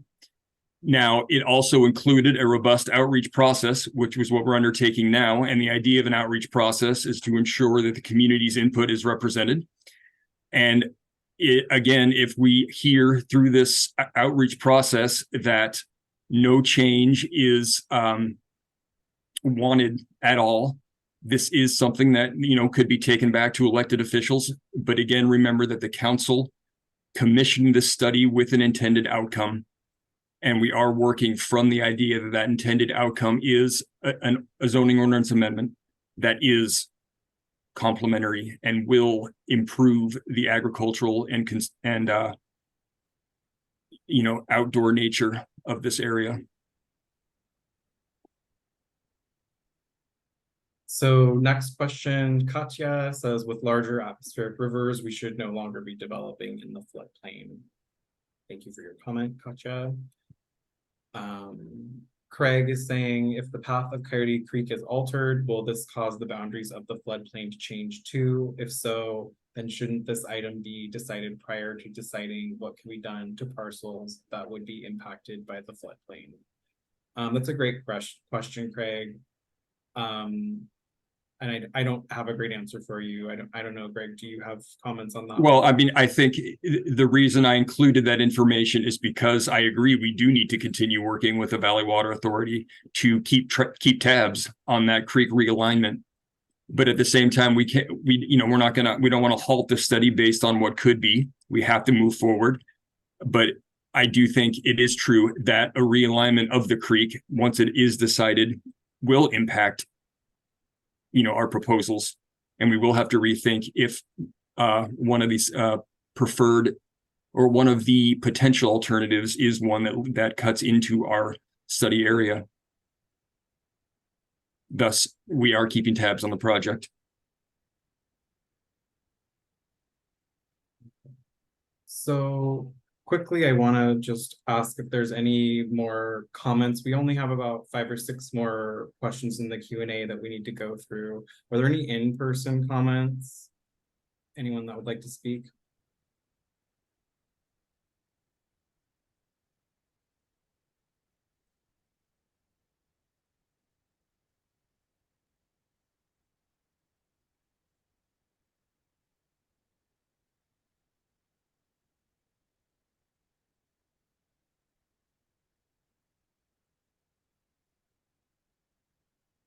Okay, so no in-person comments.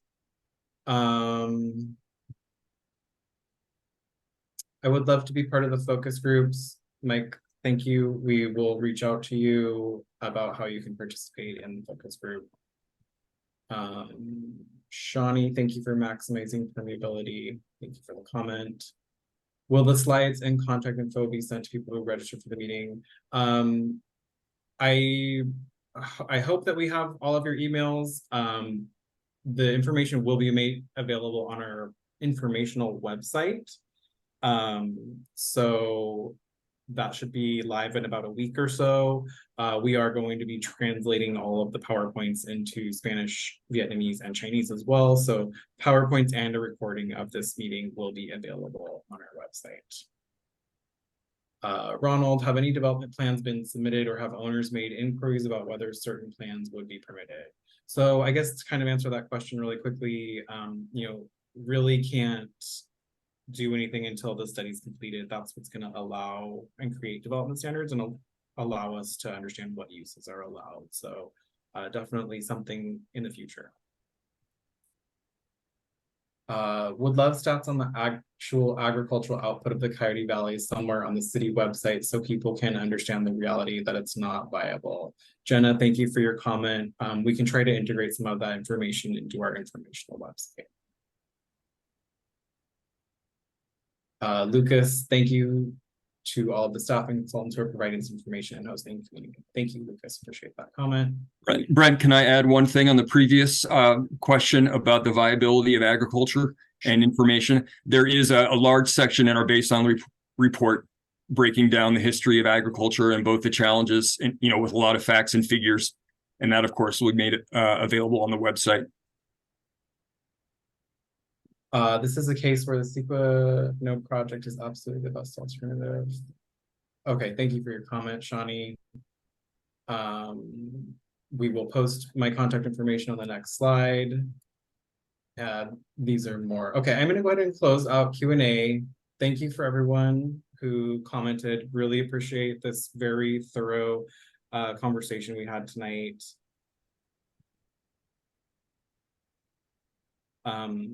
My contact information is right here. So brent.carvalho@sanjoseca.gov. That's how you can get a hold of me. Once we release this PowerPoint too, you'll be able to have all this information as well. So again, I know we're at time, we're a little bit over time. Really appreciate all of the thoughtful engagement that we had tonight, and stay tuned and please stay connected into this project as it further evolves. Greg, did you want to say any final words?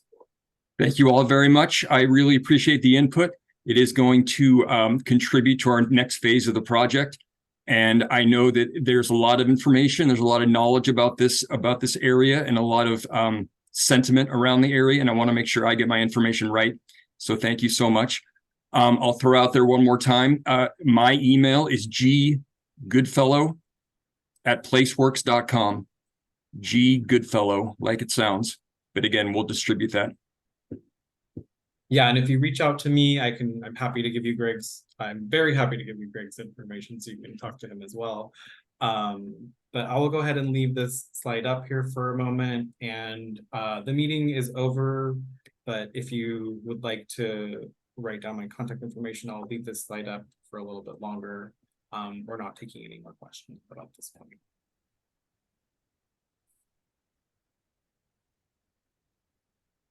Sabella, thank you too for joining us.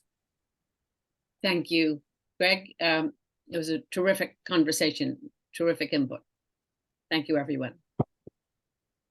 Yes, and thank you for joining us. I appreciate your time.